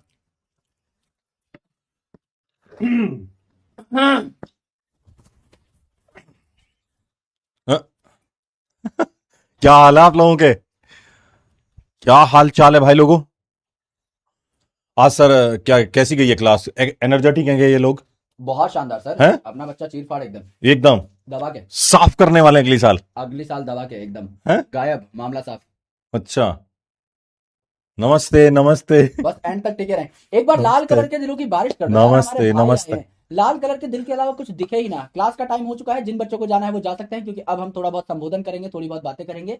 तो आपका दो तीन बातें बताएंगे आइडियल सर इनको। एस्पिरेंट है वो आपका, अगर जिसको टाइम ही बचाना है, क्योंकि हम थोड़ी सी बातचीत करेंगे तो हो सकता है थोड़ा मस्ती एक मजाक साल हो, लेकिन काम की बात भी करेंगे। एक साल पढ़ाया, अब रिजल्ट भी आया है, तो वो चीजें क्या हुई हैं, घटित हुई हैं, तो Correct. 2 मिनट इनको बताना पड़ेगा बिल्कुल सर, यस। अच्छे से। आज पहले मैं रिजल्ट अनाउंस कर दूं सर? हाँ, पहले सर सीधे नाम लिखे आ रहे हैं आज तो। एक कटा है ना वो, देखो नहीं वैसे नाम बिल्लू बासंडार वो लिखे नहीं आए। आज वो भी नहीं है, रिलांडो भी नहीं है, मौसी भी नहीं है। हैं? कोई नहीं है। मौसी कोई नहीं है। पहले वो आता हाँ था। जोगिंदर जहरीला कोई नहीं यार। लोमड़ा मोहित आता है आजकल। बिल्लू बदमाश आता है, बिल्लू बदमोश। अच्छा हाँ, बिल्लू बासंडा ये कोई नहीं है। बिल्लू बासंडा नहीं है अपने में। अपने वो है, अनिल कुमार कुत्ता मारे। जैसे है हैं? कभी कभी आते हैं अच्छा ऐसे अलग अलग। अच्छा चलो बताऊं, आज पहली रैंक है वो देखो आपके निम्रत कौर फॉर। अरे भाई भाई लव यू है दोस्तों, लव यू है, ये होता है लव यू। भाई का स्वागत ऐसे होना चाहिए। पहले Yes. थोड़ा फीका हो गया था, मैं कहा हाँ ऐसे होना चाहिए। थोड़ा सा आज इनको मोटिवेट करेंगे ना, थोड़ा सा ऐसा कंसेप्चुअल आज बातें रात करेंगे। के बाद हैं? कैड़ा हो गया ना एकदम। या स्मार्ट लग रहे हैं। Smart boy. हाँ। या शेड 150 में स्मार्ट बन जाता है आदमी। अब बताओ 150 रुपए सुबह सुबह जाके। Nimrat Kaur from Punjab first rank आई है भाई, पंजाब से हैं। और कुणाल पवार सेकंड रैंक आई है। क्या बात, पावर हाउस से है। हाँ और स्क्रीनशॉट है एक एसएस। ये बच्चा एसएस है, हाँ तो एसएस की आज आई है थर्ड रैंक। यस। अभिषेक साहू फोर्थ रैंक आई है। अभय की फिफ्थ आई है। डॉक्टर अंशिका चौहान की सिक्स्थ आई है। अंशिका सेवंथ आई है। रोहित राठौड़ एट्थ आई है। पर्था की आई है नाइन्थ। और श्रेय सैनी की आई है 10th। क्या बात, वाह। ये 10th रैंक है। आपके इनाम आपके घर तक पहुंच जाएंगे। हाँ बिल्कुल सर, पता है सर ये बहुत मैं मानता हूँ रिवॉर्ड पॉइंट है ना बच्चों के, रहता है हमेशा। हाँ, कि भाई मैं यदि इनका मतलब एक दिन भी नाम आ जाए, या इनका मतलब टॉप 20 में इनको अच्छी रैंक दिख रही है इतने बच्चों में, टॉप 50 में, ये पूरे दिन मोटिवेटेड फील करता है। तो ये वो रिवॉर्ड है छोटे छोटे, जो कि लाइफ में एक दिन छोटे छोटे रिवॉर्ड मिलके एक दिन आपको बड़ी सफलता मिलेगी और उस दिन बड़ा विस्फोट होगा। ये छोटी छोटी चीजें, इनमें अच्छे से पार्टिसिपेट किया करो। लेकिन मैं हमेशा पोल में ये कहता हूं कि है ना, जल्दबाजी में गलत मत करो, टाइम ले लो बट सही करो। अब मैं एक बात बता रहा हूं, जितनी गलती करनी है सर इनको, जितनी आप गलती करने चाहो बहुत गलतियां करिए, पर एक गलती को बार बार मत करना। ट्रू।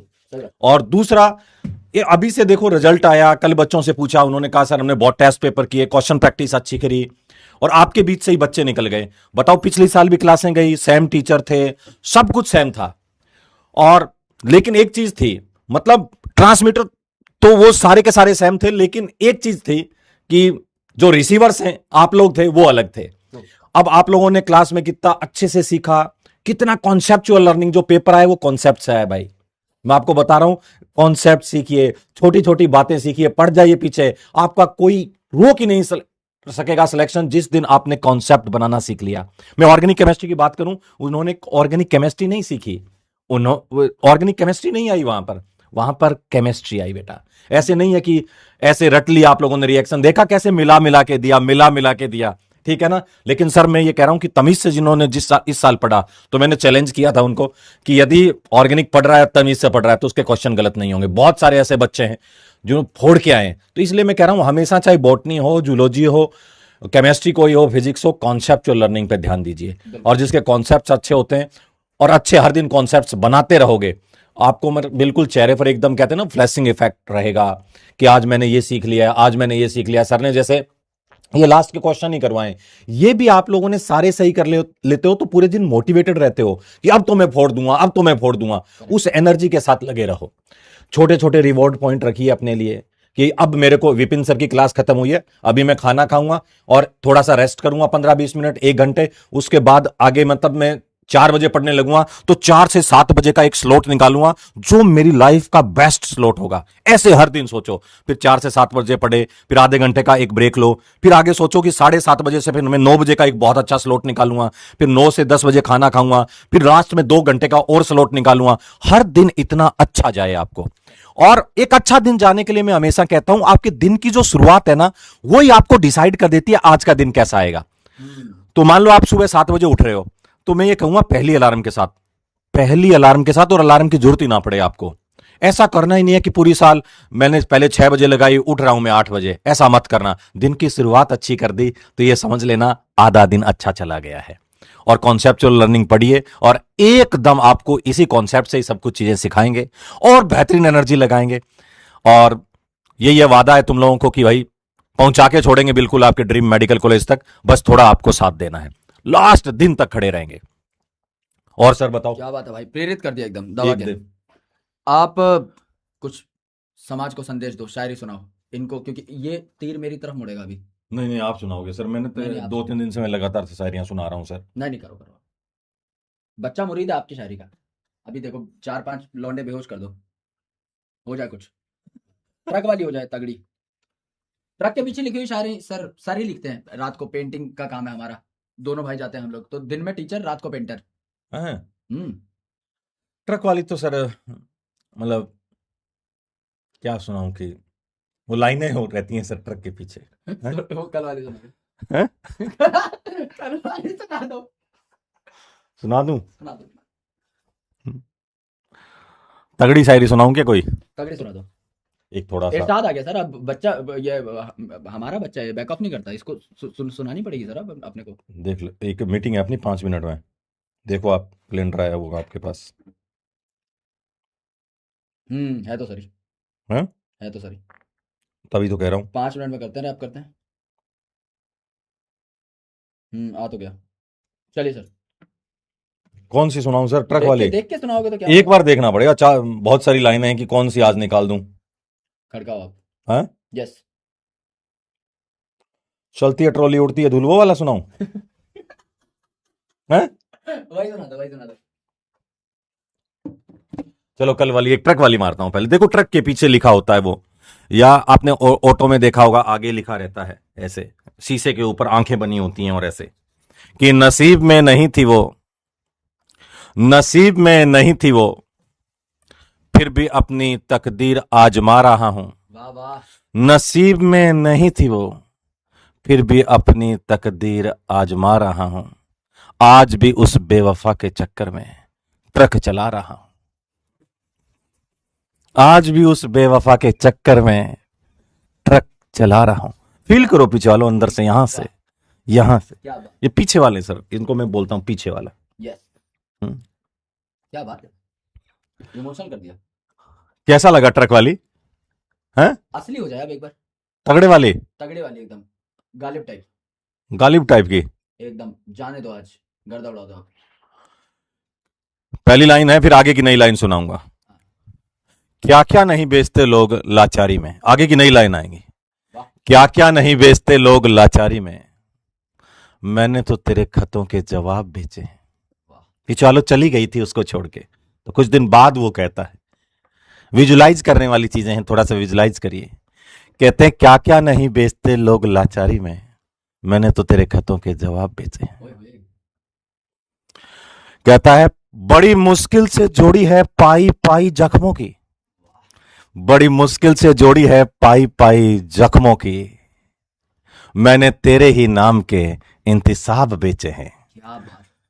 मैंने तेरे ही नाम के इंतिसाब बेचे हैं, कि मैं तेरे नाम के गुलाब बेचता था सुगलो, ऐसे बोलता है विजुलाइज करके। अगली लाइन फिर कल नेक्स्ट क्लास कब है? चीर दो, कलेजा चीर दो, मंडे। मंडे को। ठीक। यहीं तो है परसों। वही यही है, हाँ। और क्या। चलो मिलते हैं, बेस्ट ऑफ लक प्रोमिस करो एक बार कि एक एक मिनट का हिसाब लोगे, इस साल फोड़ोगे। और कमेंट्स में मैं सारे कमेंट्स पढ़ूंगा, ड्रीम मेडिकल कॉलेज का नाम लिखोगे आज कि सर मैं मेरी तरफ से कोई कोशिश नहीं करूं, मैं मेरी तरफ से कोई कमी नहीं छोड़ूंगा, बस बहुत तकड़ी मेहनत करूंगा। और मेरा सपना यह है वो जुबान फिसल गई, जुबान फिसल गई तो, और लिखोगे और मैं एक एक कमेंट चेक करूंगा। रात को हम दोनों भाई साथ में हैं, तो आज शाम को चेक करेंगे कि क्या क्या सपने हैं तुम लोगों के और कितनी मेहनत करोगे। और आज सेल्फ स्टडी भी लिखोगे कि इतने घंटे सेल्फ स्टडी करी है। ठीक है, पक्का। चलो, love you all, best of luck. चलो यार, आज का बाय बाय भाई की तरफ से, lots of love. I hope सारी चीजें समझ में आई होंगी। कोई भी दिक्कत हो, वैसे कोई भी क्वेश्चन, अगर वैसे तो सारे सॉल्व कर ही लिए हमने क्लास में, फिर भी कोई दिक्कत परेशानी हो तो नेक्स्ट क्लास में आप लेके आ जाना, डाउट्स लेंगे बढ़िया, एकदम बैठेंगे आराम से इत्मीनान से, है ना। मौन चलो कर दो। अपना ध्यान रखो, लॉट्स ऑफ लव। मौ करें दोनों। हाँ। मोह मो शेर, ये हमारा मिलने का स्टाइल है। चलो यार, bye bye, take care, good night, bye.